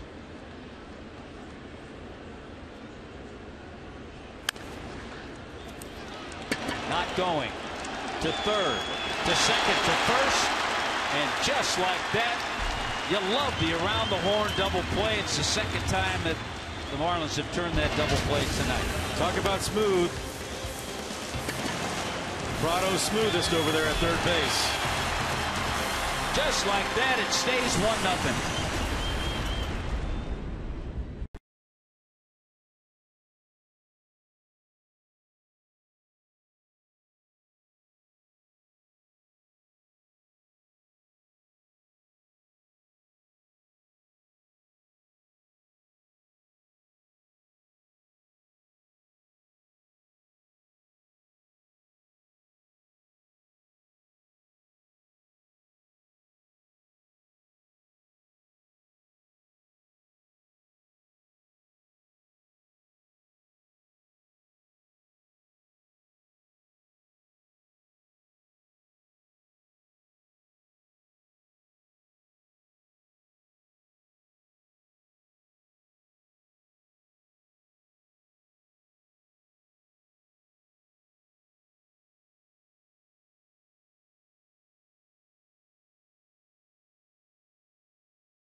To hold down this good offensive lineup.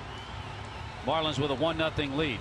This copyrighted telecast is presented by authority of the Miami Marlins and may not be reproduced or retransmitted in any form. And the accounts and descriptions of this game may not be disseminated without the express written consent of the Miami Marlins. The Marlins hold on to a 1-0 lead against the guy who's given them trouble over the years, and Kyle Kendrick is pitching a good ball game as well. 14-3 against the Marlins over his career. with about a 3.41 ERA coming into this game. It's actually gone down. His ERA finally went under 6 for the season. Only 2-7 on the season. Giving up 15 home runs this year. Change in speeds. We've seen exactly what we thought we were going to see from Kyle Kendrick, with an array of cutters, sinkers, changeups, curveballs. Real good part of the order coming up now. Prado, Yelich, and Stanton.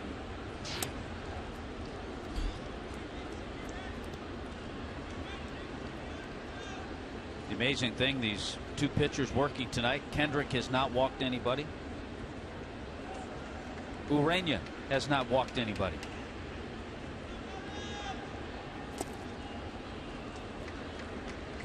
Kendrick is one of those guys, after you have a full game against him, and if you don't get any hits, it's called a comfortable 0 for 4. There wasn't any time in that game that you thought you were overmatched or you didn't have a chance to get a hit. You just didn't get one. So it's a comfortable 0 for 4.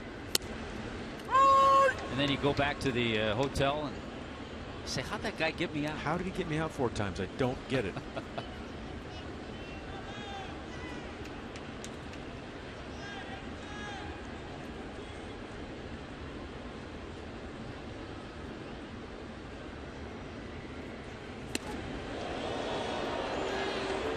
Up and in. Kendrick hasn't missed that badly too often tonight. Certainly didn't want to throw that pitch there to run the count 3-1. But bends Prado out of the way. The two-seamer got away from him a little bit. 3-1 count for Prado. Good aggressive hitters count. Aggressive swing. Deep fly ball. Left field. And it's gone. Martin Prado took advantage of a 3-1 pitch. And for Prado, home run number 4 on the year. Outstanding approach right here after coming up and in. A lot of hitters might think that, hey, he's going to go away with a pitch, a slider possibly. He came back with the fastball, and Martin Prado was all over it. He is such a veteran hitter. Oh, actually, it's a little slider. A little slider that was supposed to be down and away after coming up and in. This is Martin Prado's second home run in his career off of Kyle Kendrick. Well, we talked about it too. Prado, one of the few hitters that has had pretty good numbers against Kendrick. Christian Yelich stands in.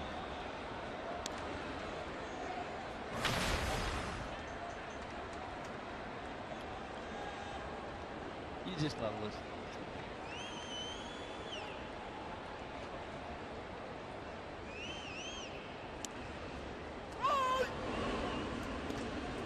Like a change up there to Yelich.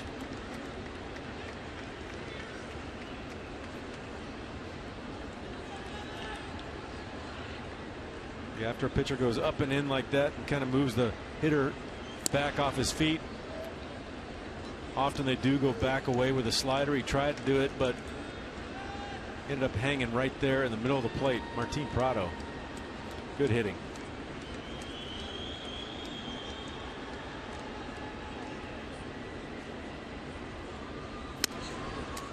That two-seamer coming back, evens the count at 2-2.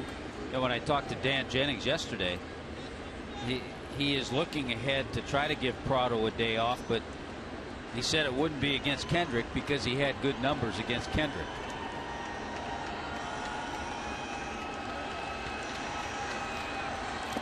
And I tell you, it's hard as a hitter too.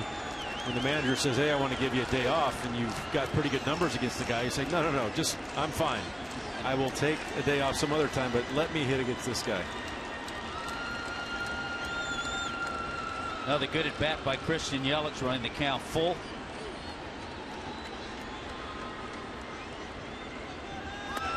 And there is ball 4. Hey, let's listen in once again to Lenny Harris with Martin Prado, the hitter.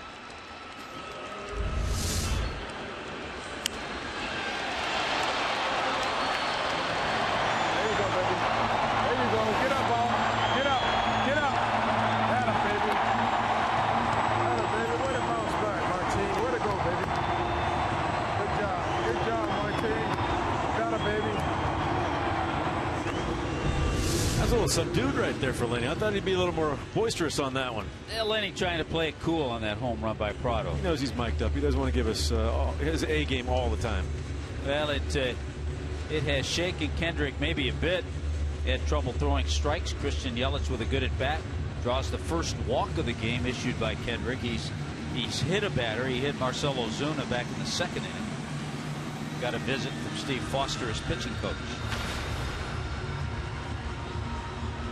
Now he'll deal with Giancarlo Stanton.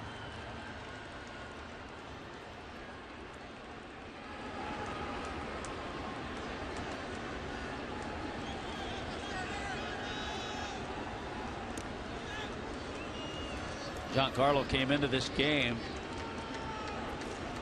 a .326 career hitter against the Rockies with 13 home runs.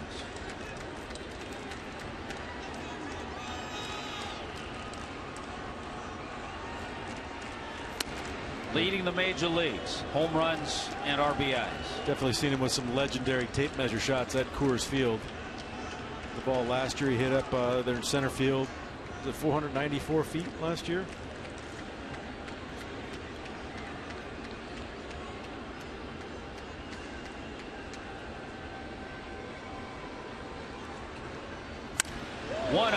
Just a bullet.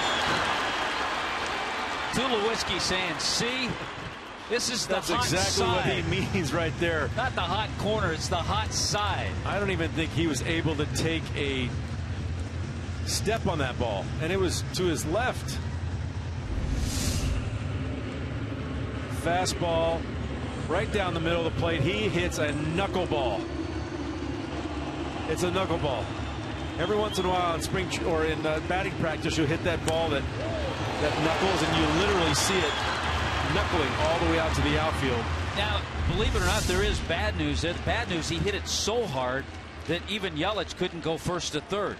With the way outfielders play, Stanton, in this ballpark, a lot of runners are able to do that, but he hit that ball so hard he wasn't able to. Marcell Ozuna again.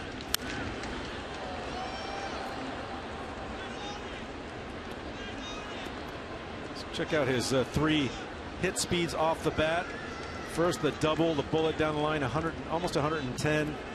The fly ball to center, which was off the end of the bat a little bit, 85, and then that one to the left of Troy Tulowitzki, 112-mile-an-hour knuckleball. Nobody out, first and second. Pitch got in on Ozuna. 1 down. Stanton has gotten that batting average now in the mid 250s, and at one time he was in the low 230s. So just like that, Giancarlo also with 22 home runs in 60 games. That's way ahead of any year that he's had. Last year he hit his 22nd in his 95th game. Year before he hit his 22nd in his 100th game. Wow. So he is way ahead of schedule. Justin Bour's had some good swings tonight.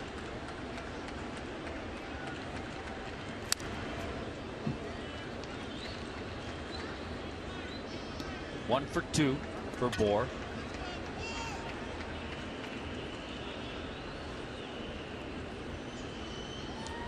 Fastball first pitch. I think now that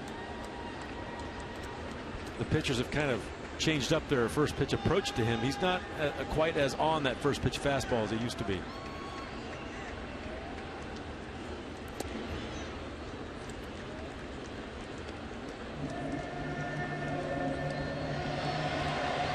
Justin Bour, a nice story, telling us disappointment at times coming up in the Cubs organization, especially 1 year after a solid year, over 100 RBIs in Double-A. High fly ball. Cargo's going to take it, and they're 2 down.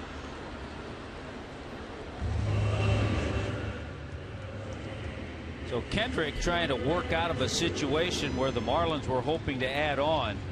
Now it's going to take a big 2-out base hit from their young catcher to do that, JT Realmuto. Yeah, one on the board, and then you got first and second, nobody out. You'd hope to kind of get a big inning here in these middle innings to extend that lead going into the last three. JT Realmuto, last at bat, hit a rocket up the middle to Blackman in center field, who made a great diving play. This one blooped. Tulowitzki after it, and over the shoulder catch. So after a couple of runners on, 1, 2, 3, but the Marlins get the big home run from Martin Prado and extend the lead to 2-0. We will go to the 7th inning. 2-0 Fish.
Go back to 1939. The National Baseball Hall of Fame was dedicated in Cooperstown, New York. We had a nice visit recently from the president of the Hall of Fame, Jeff Idelson.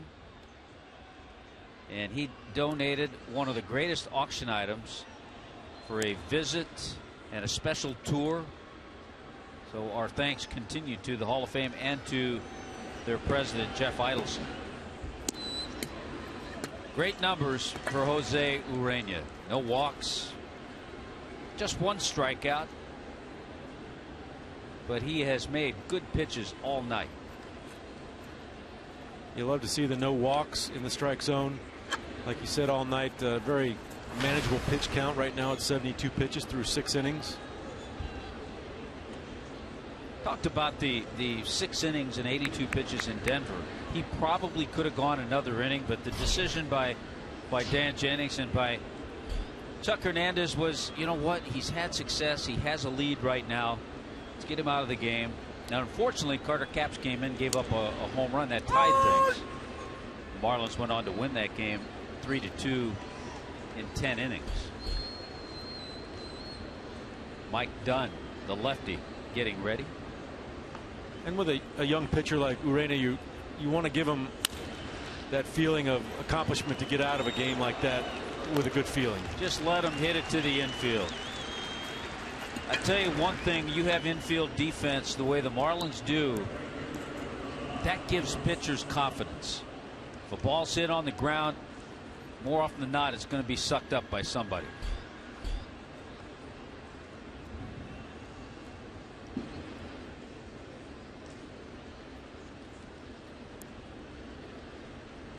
I think as a whole, you know, you look at what the Marlins have done defensively on the season, still ranked #1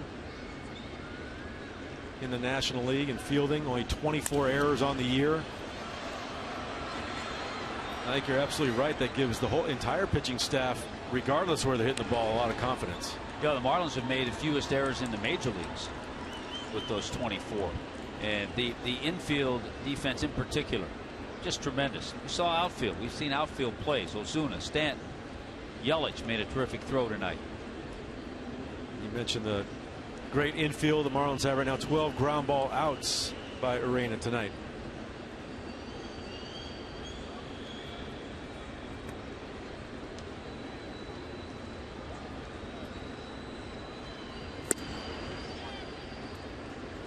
But even that pitch, like you said earlier, he's missing with a purpose. We've seen Kendrick miss, and it's floated back middle of the plate. 2-1 now to Carlos Gonzalez.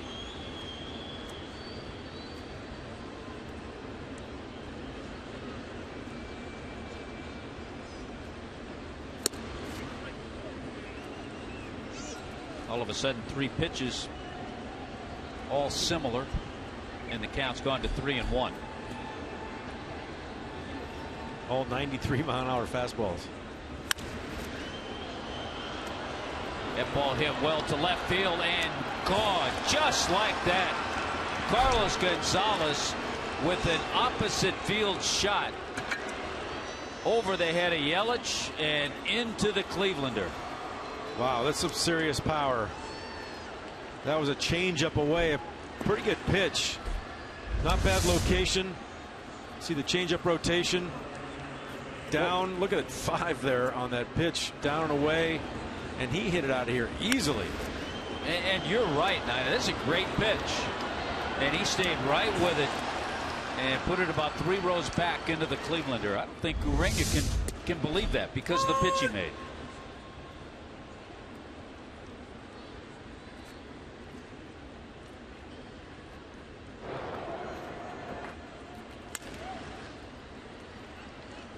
Arenado with the ground ball. Martin Prado has made a lot of plays tonight, and he makes that one look easy.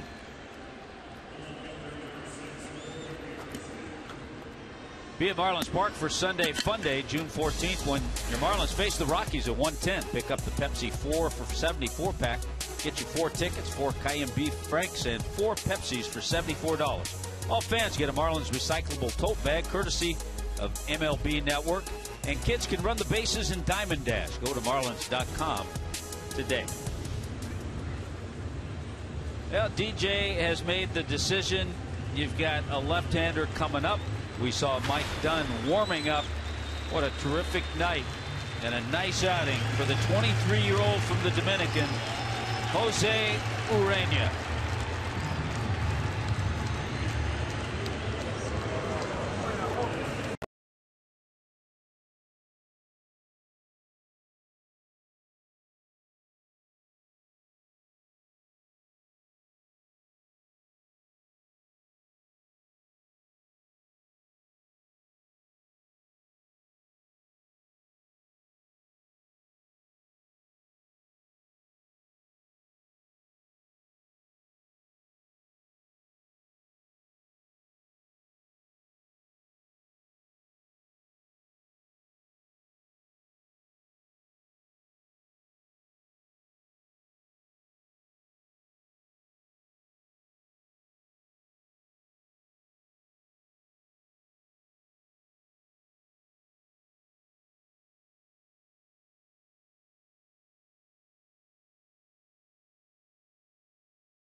Holding on to a 2-1 lead. Just a terrific outing from Jose Urena. after the solo home run from Carlos Gonzalez, Arenado grounded out.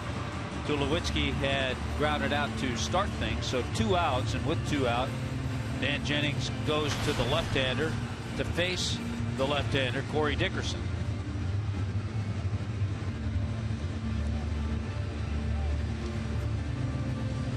And you think, well, you know, he had a fairly low pitch count, but just as we were talking a few minutes ago about when you get a rookie pitcher in here and he's got a great game going against a quality lineup like the Colorado Rockies, you get him out of there with a good feeling, a chance to get this win, first win in the major leagues. When you have Mike Dunn, and you go back his last 5 appearances for the Marlins left-hander, a little over 3 innings, giving up just 2 hits and no runs. So Mike Dunn has gotten himself in a nice groove. Last appearance for Mike was up in Toronto.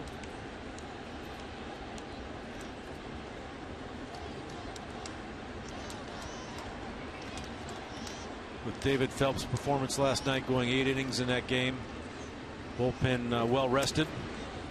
Well, one of the greatest underappreciated things at times, those starters going deep into the games, how much better that makes the bullpen.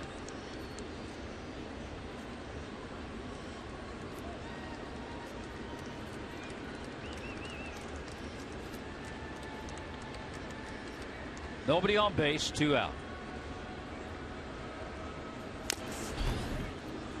Good fastball. Count stays 0-2.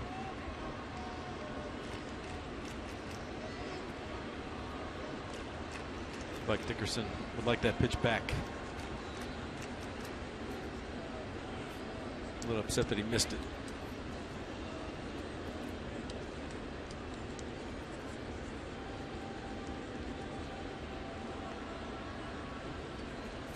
Hey, goes up there again with some heat. That time Dickerson does miss it. Good job by Mike Dunn to retire Corey Dickerson.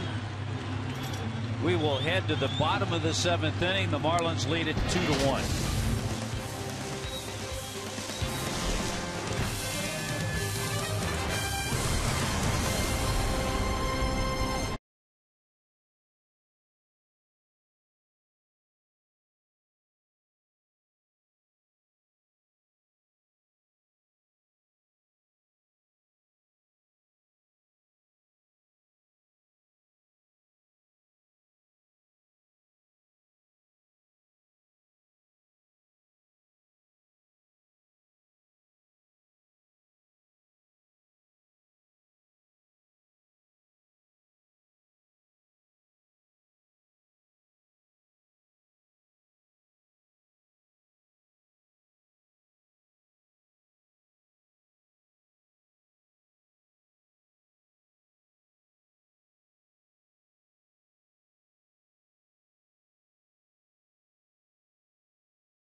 This Saturday, baseball night in America returns to Fox with an AL East showdown as the Yankees square off against the Orioles.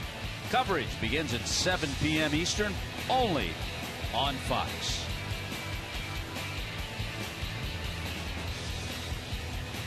Tommy Hutton and Jeff Conine with you tonight.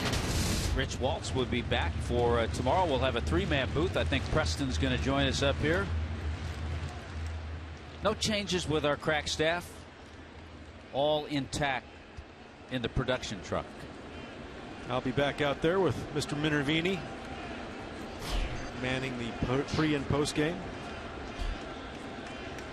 Danny Echeverria stepping in. Kendrick still on the mound. Matt Latos off the disabled list will make a start tomorrow against David Hale. But first things first, the Marlins thinking about adding on here.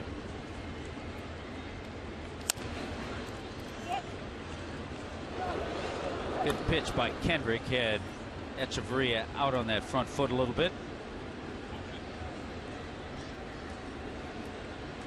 You know, last night after the game, young left-hander Adam Conley, who made a brief major league debut, had a 1-inning shutout inning, was sent down, and the Marlins brought Derek Dietrich back. The numbers you're seeing are his numbers at the major league level. In New Orleans, he was sitting 260, but over the last couple of weeks had really started to swing the bat well. Adam Conley will head back to AAA, and boy, that's a heck of a rotation. He'll join Justin Nicolino. Nicolino 4-3 with a 296. Conley 5-2, ERA below 3. And before Jose Urena got here, he was in that rotation. So Derek Dietrich, who was playing some third base, some second base, and some first base, is back with the Marlins. Derek Dietrich and Mr. Blackman out there in center field, teammates at Georgia Tech University in 2008.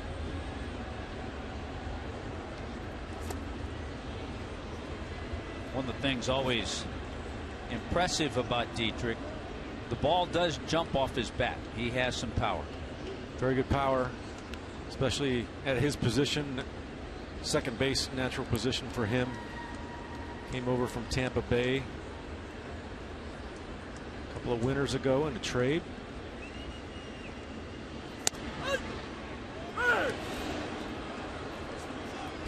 Boy, a perfect pitch. I don't think Dietrich thought so. And actually, it looked like Nick Hundley, the catcher, thought it was the third out of the inning. He took a couple big steps to get out of that box to the dugout, and I'm sure his teammates will say there's 3 outs in this league. Well, strike 3. That's 3 out. No, whoa, wait a okay. second. Nobody else is moving. Just I'll the second come right out. back here. He checked everybody else out in the infield. Oh, come on, Tommy. You've done that before? Probably have. I've definitely done that before. You lean a couple of times, it happens. You lean and you start running in, and your teammates are standing there looking at you, and you'll get a good ribbon when you get into the dugout. D. Gordon trying to get back on track. Drops down a nice bunt, but Kendrick, a good fielder, just can't make the play, and that's a good way for D. Gordon to get on track. What a weapon. What a weapon that a guy like D. Gordon has.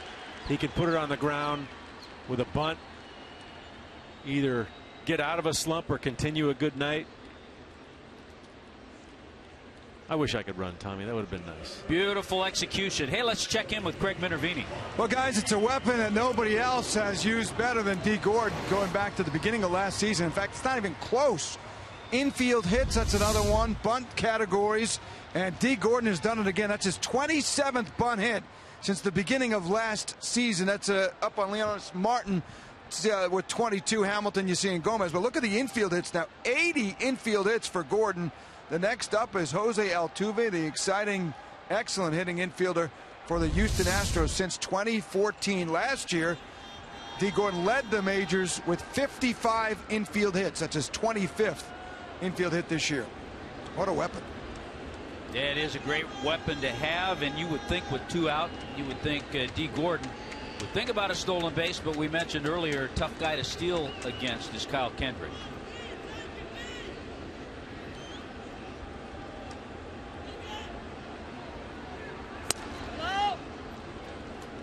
Yeah, like you said, with such a short stride to home plate, he gets rid of the ball quickly. It's probably a 1-1, 1-2 to home plate. Prado, the perfect guy to have at the plate here. Home run his last time at the plate, his 4th home run of the year. Get one about 3 rows into the Clevelander. Yeah, what you love about Prado is he knows the situation here. He knows that D. Gordon is thinking about getting into scoring position with 2 outs. He will give him as many pitches as he can at this at bat to let him do that. We've seen him this year actually take a pitch that would take him to strike 2 just to allow somebody to steal.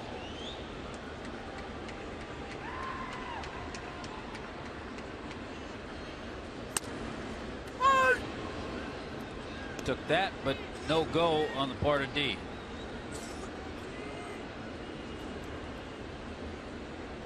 Another thing that Martin Prado's looking at that he does so well is that humongous hole over on the right side of the field. When that first baseman is holding on a runner, he loves to shoot it over there.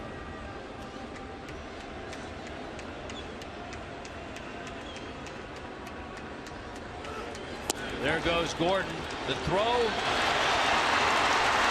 You always have to pause because there have been a couple of times that D's overslid the base. But the throw not in time, D. Gordon picks up stolen base number 21. You see him going in head first here. He gets a great jump. And look at the way he hooks his hand on that bag so he doesn't go too far to slide past it. He grabs that thing so he doesn't slide past the bag. Oh, almost pulled it right out of there. And in the past, you didn't see middle infielders hang with the tag as long. It's kind of a sweep thing. If he was in there, he's in there. But with challenges, reviews, and all that. And we've seen a couple plays overturned on Marlins players when they go past the bag just a little bit and they take their foot off the bag just an inch. Those super slow-mo cameras will catch it. And if that tag stays on him, he's out. Going to have to check in with D a little bit because lately he's been going with the head first slide, which he'd kind of gotten away from. Absolutely.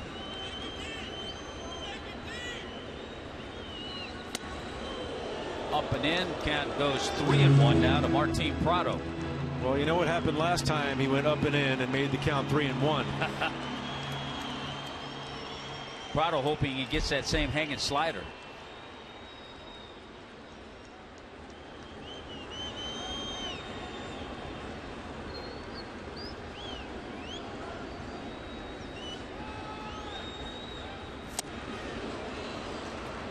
He got a changeup. Got a changeup.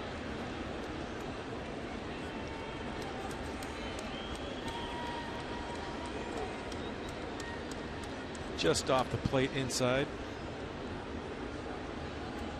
Not an easy pitch to lay off. That's a tough pitch to take. When you see a changeup floating in there. And it's up a little bit.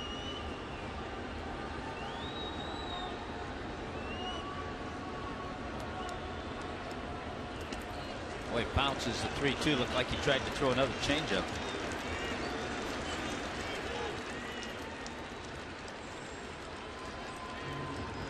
How about one more time checking in with Lenny Harris as he watches D. Gordon slide in second base. Palms up. Gonna break them fingers. Palms up.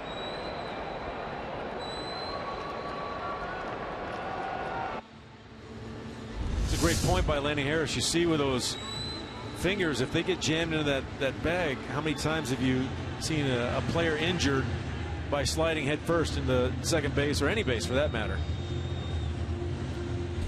Well, Walt Weiss has decided to make a move. He has gone to his bullpen. The Marlins have a little action going. Hang in there. We'll be right back.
leaving your fingers down like that. You better grab that bag like this. Just like this. You got to hit that bag like that and grab on. When you come in there like that, you're going to dislocate one of them fingers, and you're going to have to hit it like that, and then I hook it. Right, but I'm just saying, the most, if you slide in like this, you can just grab a bag like that with your palms up. But you come in there like that and then try to do that, you're going to end up breaking one of those fingers. Now, a lot of guys get hurt like that. Especially if you go in head first like that all the time, too. Boy, and that is great advice, too, by Lenny Harris, just to keep D. Gordon healthy. Christian Friedrich, the left-hander, brought in by Walt Weiss to face the left-handed bat of Christian Yelich. It's interesting. You see the guard, the wrist guard that D. Gordon has on his right hand. Usually base stealers wear that so they don't, when they slide foot first, jam their wrist when they go back behind and put that hand on the ground. We talked about it earlier. Nolan Arenado played just 111 games last year. He missed time with a broken finger on a slide. Christian Yelich, even though the average isn't where he wants to be yet this year, batting equally a couple points lower against lefties, but he's always hit lefties very well. Left-handers last year, he hit over 300 against them. 317 to be exact.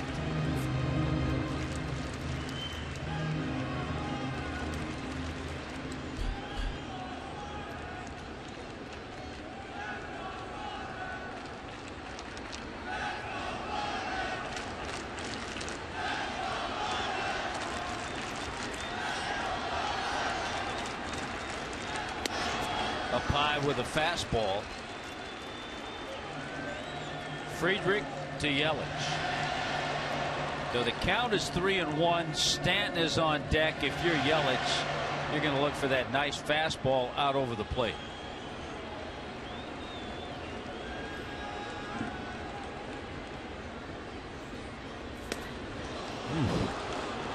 That's amazing. That's the difference in pitching nowadays, because he didn't get the fastball.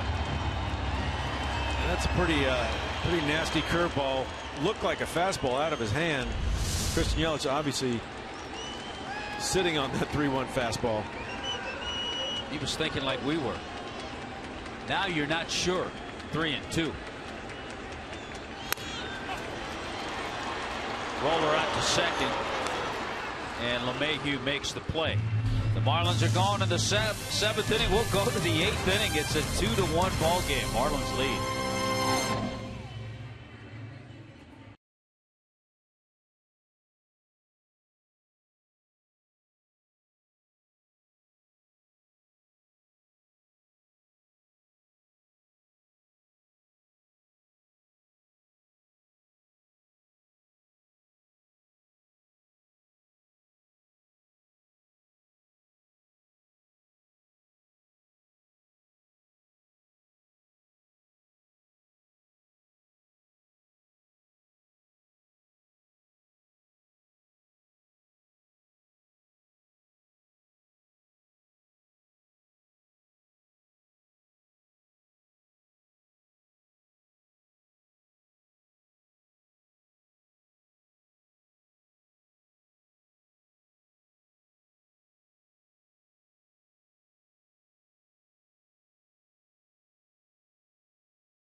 Scoring in this. What a great at bat by Marcell Ozuna.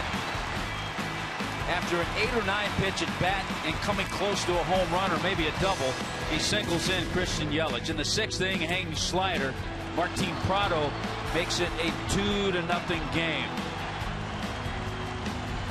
Number 4 on the year for Prado. 7th inning, Cargo gets back 1 for the Rockies. Good pitch by Jose Urena, but a better swing by Carlos Gonzalez. 2-1's the score, and that's where we are right now as we go to the top of the 8th inning. Yep. Carter Capps in the game last night. Came in to close out David Phelps. Good performance in here tonight in the 8th inning. You see what he's done on the year. Remarkable strikeout to base on ball ratio, 23-3. Opponents average only 163 against him. And fans, remember to stay tuned tonight on Marlins Live. We'll have post-game comments from Jose Fernandez in his rehab start, which went extremely well in Jupiter at Roger Dean Stadium tonight. So stay tuned for Marlins Live post-game for Jose. I want to stay tuned for these next couple of innings, inning and a half.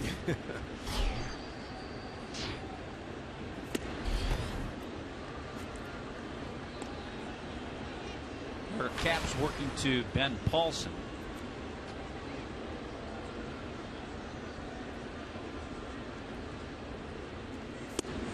Carlos Gonzalez homered off Capps at Coors Field in the Jose Urena start in Colorado.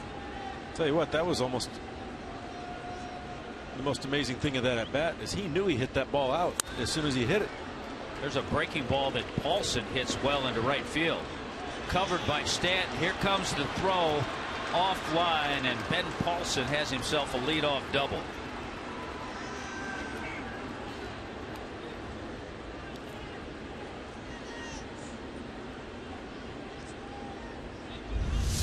Yeah, slider he got on the side of right here, stays up a little bit.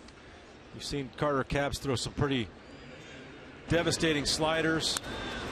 Again, the side of the ball right there, it doesn't have that good depth that his sliders had over his last few outings. Good base running by Paulson to identify that right of the way. He's going to be pinch run for by Daniel Descalso.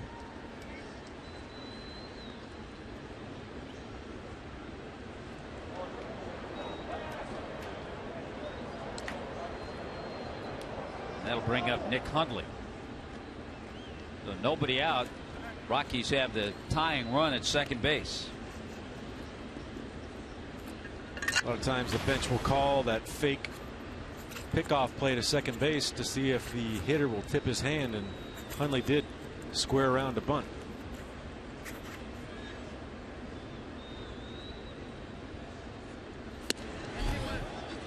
Didn't square there, and he went. Strike one.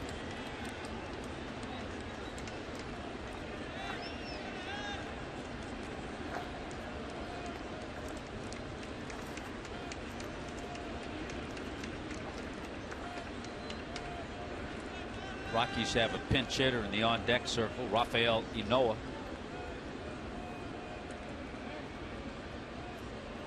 Again, checking to see if Hundley had tipped his hand.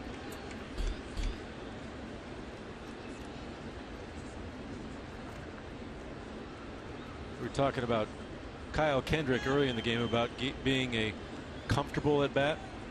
Carter Capps is a uncomfortable at bat. And I would say for a left-hander or right-hander. Yeah, when you get something coming at you at 99, 100 miles an hour, you don't really dig in too deep. Upper 90s with a little hop, skip, and a jump.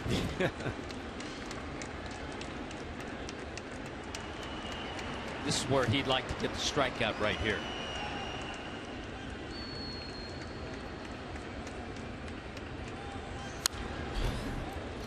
Fouls off a 98-mile-an-hour fastball, so Hundley just trying to stay alive.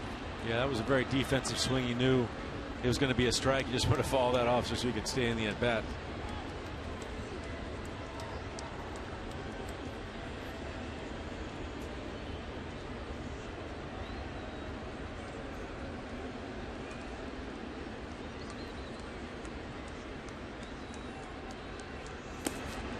.02 slider misses. Jose Urena, 6 innings, 6 2/3, gave up 5 hits, no runs. no walks, and really looked impressive tonight. Mike Dunn got an out in the 7th inning. Struck out Dickerson.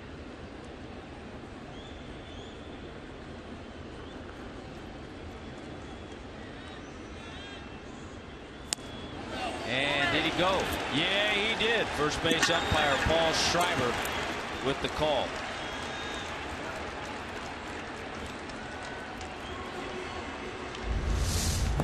This is close. That's that good slider. That is a close. A lot of times they, I don't know, 50-50. They'll call that a swing or no swing. I think umpires will tell you it's a tough call either way, home plate or if you're the first or third base umpire. That brings up Rafael Inoa, who's had a terrific year pinch hitting. 7 pinch hits on the season.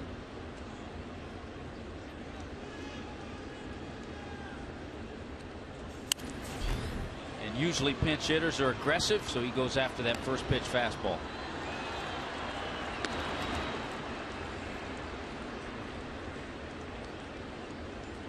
Cap's now 13 1/3 innings on the year, 24 strikeouts.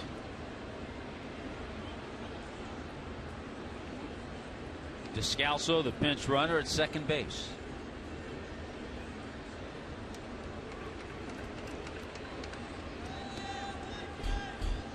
Marlins closer A.J. Ramos getting loose.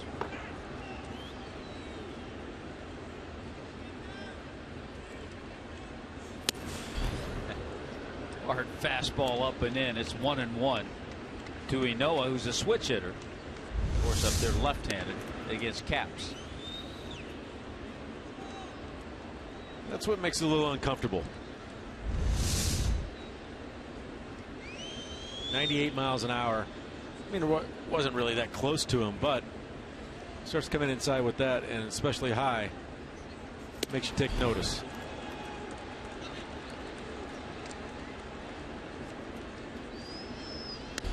On deck, the left-handed batter, Charlie Blackmon.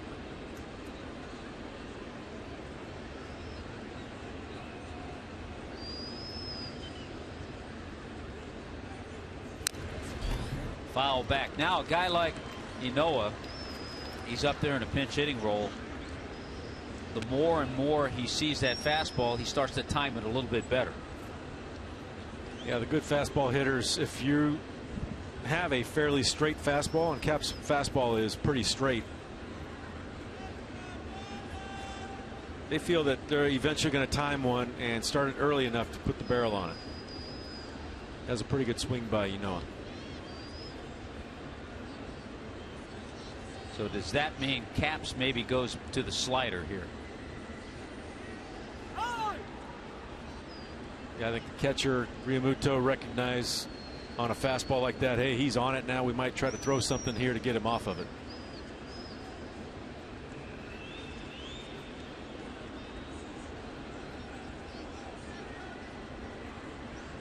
There's a slider, and he got him. So he got him off the fastball and struck him out with the slider.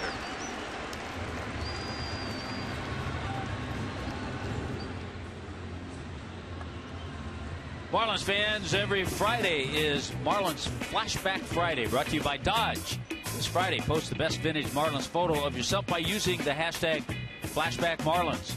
We will select the best photo and feature it in the postgame show. I think the key to that Niner was Realmuto going out to the mound and talking to him. Yeah, I think he told him, hey, let's get him off your fastball, and you got a 98 mile an hour fastball. You're going to have to start a little bit earlier than you would on a normal pitch. So when you recognize or don't recognize that slider coming out of his hand, that's when he gets so many swings and misses. Stay with us. Coming up next inning, you don't want to miss it. Giancarlo, Marcell Ozuna, and Justin Bour.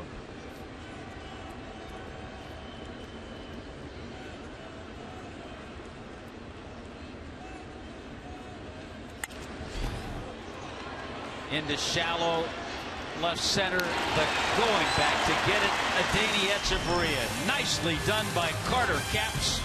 We'll go to the bottom of the 8th inning.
Follow the Marlins all season in 2015 when MLB.com at bat, the #1 app for live baseball.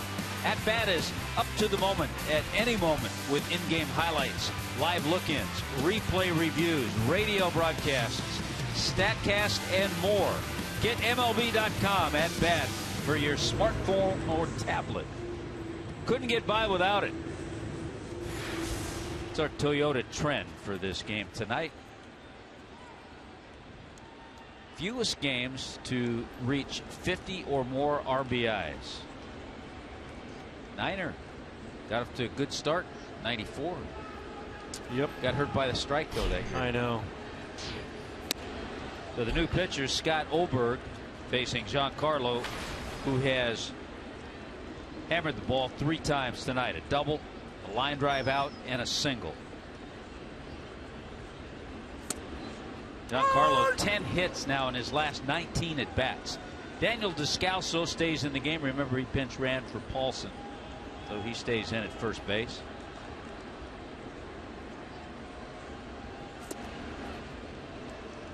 Off the plate, and Stanton takes it.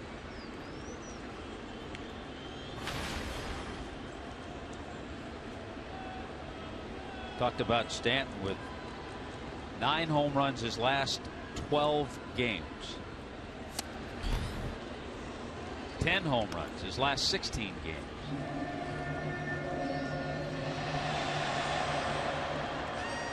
See, a lot of teams pitch him this way. A lot in, even a little off the plate in. Oberg's got tremendous movement, 95 miles an hour. A little bit like a Sam Dyson type fastball.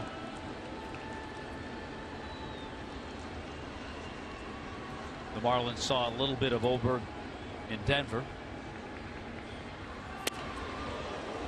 And he walks the leadoff man. And every time I talk about Giancarlo and home runs, I have to look at the Nationals box score. Bryce Harper tonight, 2 for 2. Has a home run, a couple of RBIs. So Harper with 21 home runs, 49 RBIs.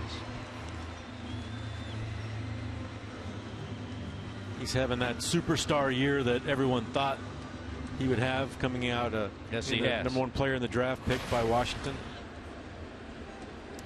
He's had some injuries the last couple years. Has not really, I think in most people's minds, played to his potential. But this year you're really seeing a tremendous Bryce Harper. Little chopper in front of the plate. Good play by Hundley to retire Marcell Ozuna. Just before that pitch was made, I was thinking about the conversation Lenny Harris had with Giancarlo. I don't think that was a particular moment to try to steal, but we have seen Stanton steal third on occasion, so we'll see how things go here. Probably not with Bohr, the hitter, though. 3 for 3 in steals at third base. Boy, remember we told you that early lead the Red Sox had against Toronto, and remember we told you how Toronto working on an 8-game winning streak and how well they played against the Marlins. Toronto now has an 11-8 lead in the 7th inning against Boston. So that is an offensive ball club without question, the Blue Jays.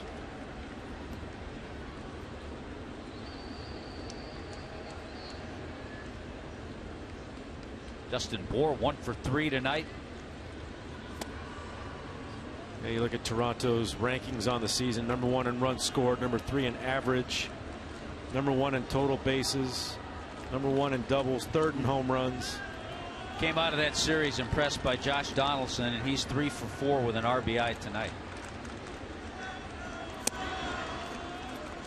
2-1 now to Justin Bohr.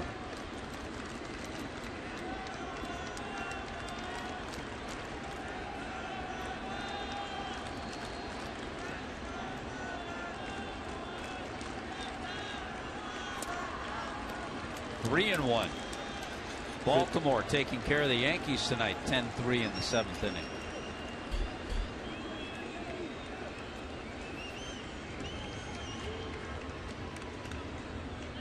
Tampa Bay up on Chicago White Sox and number 2 in the American League East. All of a sudden, Oberg struggling with the strike zone.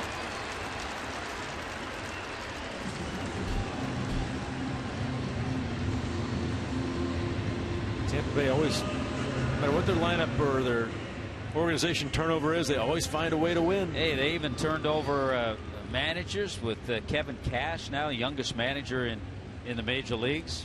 Joe Madden on his way to Chicago, and they still continue to play well. GMs have changed. Something in the water up there. And even St. Petersburg. Even directors have changed of their Fox Sports telecasts.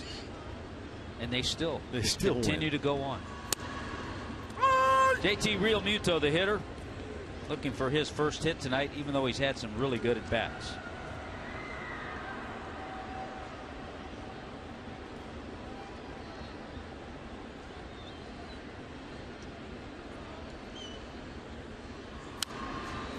Good rip, but it's 0-2.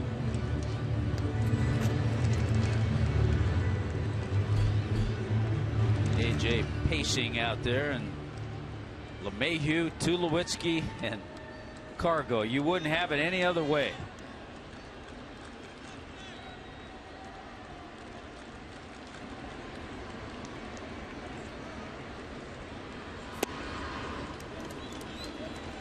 Oberg misses with the 0-2 pitch.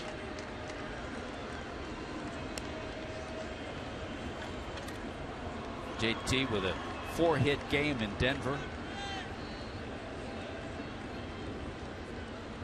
Came back, had a 3-hit game up in Toronto.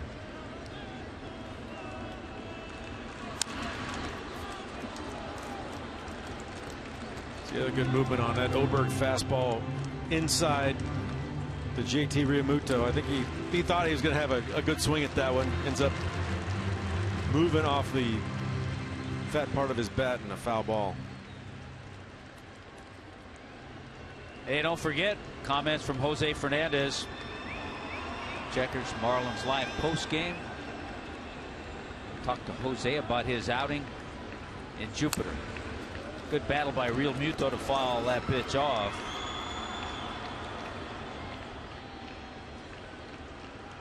Boy, look at the pitches everywhere. That's about covers it. In, out, up, down.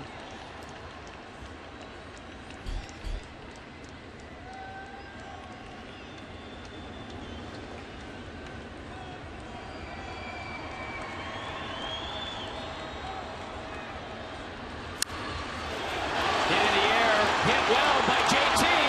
He hit it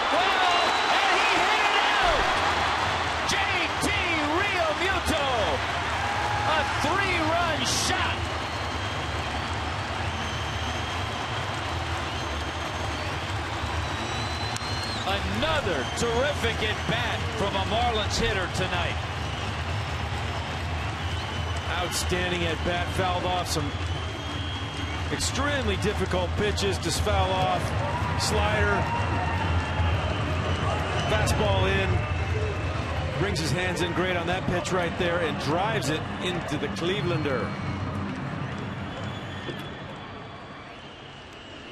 The Marlins with a couple of home runs tonight, one by Prado, but this big one, we saw a 3-run shot by Giancarlo last night and a 3-run shot by Real Muto here tonight. His 3rd home run of the year, 15 RBIs on the season.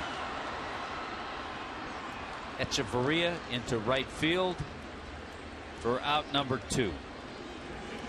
Let's take a look at the pitch here to JT Realmuto. See, it's that boring fastball in. It's probably a ball off the plate. It is way off the plate. Number 6 there. He pulls his hands in. We call it alligator arming it. You make those arms real short to be able to get the barrel to the baseball. What a tremendous at bat. Ichiro is going to pinch hit. Had a base hit last night and a pinch hitting role.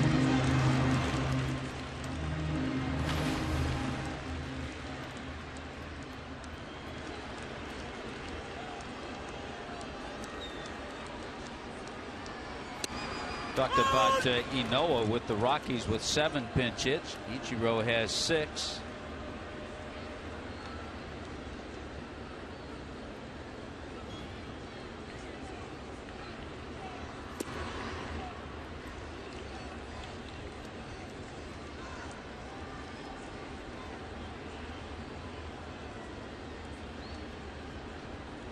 Two and 1 the count. Well, what a nice feeling for JT Realmuto. 2-2 now to Ichiro. Always has a nice fan club here.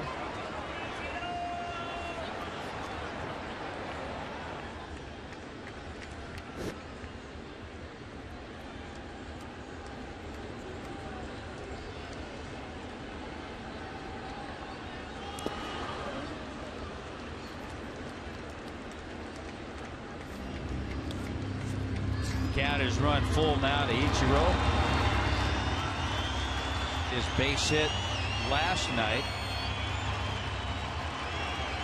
got him past Frankie Frisch on that all-time list.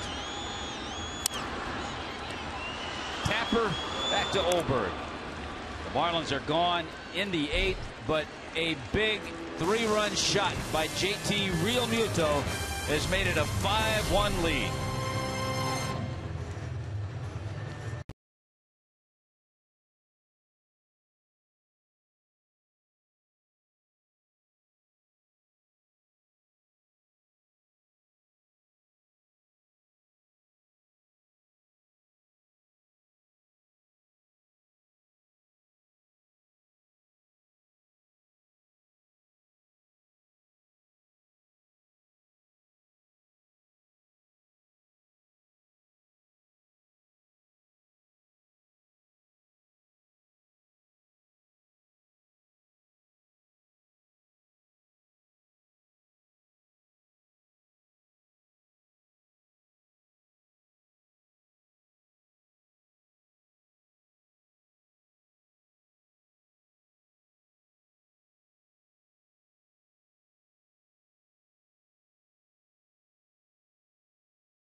A safe situation, but let's take a look at an AT&T Uverse rewind.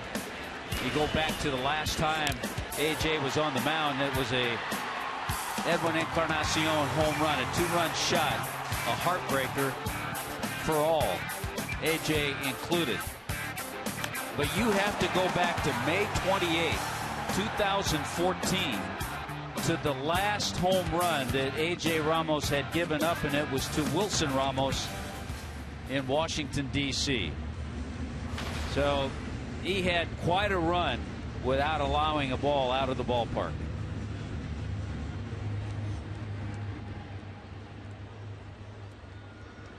Look at AJ's numbers on the year, 37 strikeouts in 28 innings.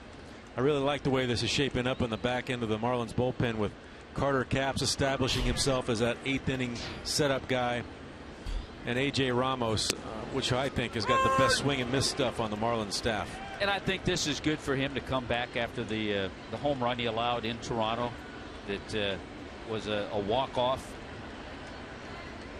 Good to get back up on the saddle. And so far he's made some good pitches to LeMahieu.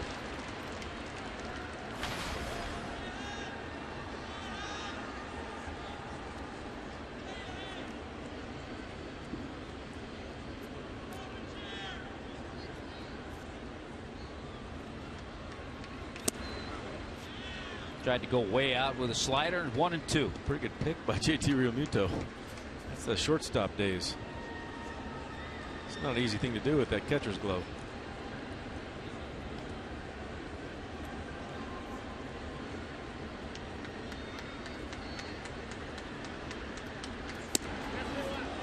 Good one there.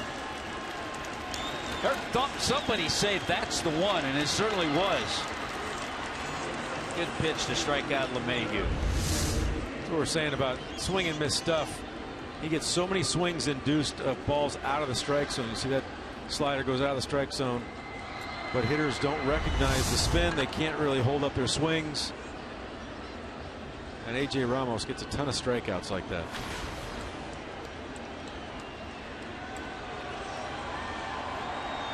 AJ with the opportunity to finish things off here. It'll give Jose Urena his first major league win, and certainly deserving it, pitching back-to-back good games against a tremendous offensive club.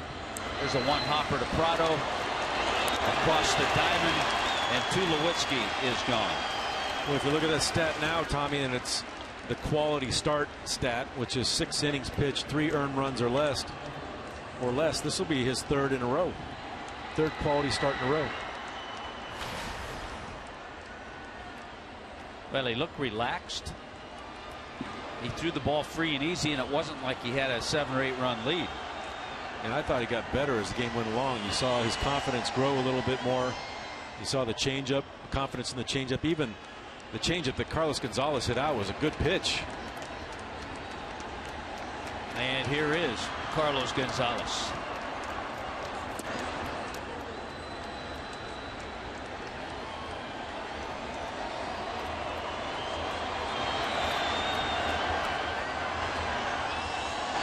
The Marlins also trying to do something they haven't done a whole lot over the years, and that's tag a loss on the line of Kyle Kendrick. Kendrick did not pitch badly. 6 2/3, 7 hits, just 2 runs.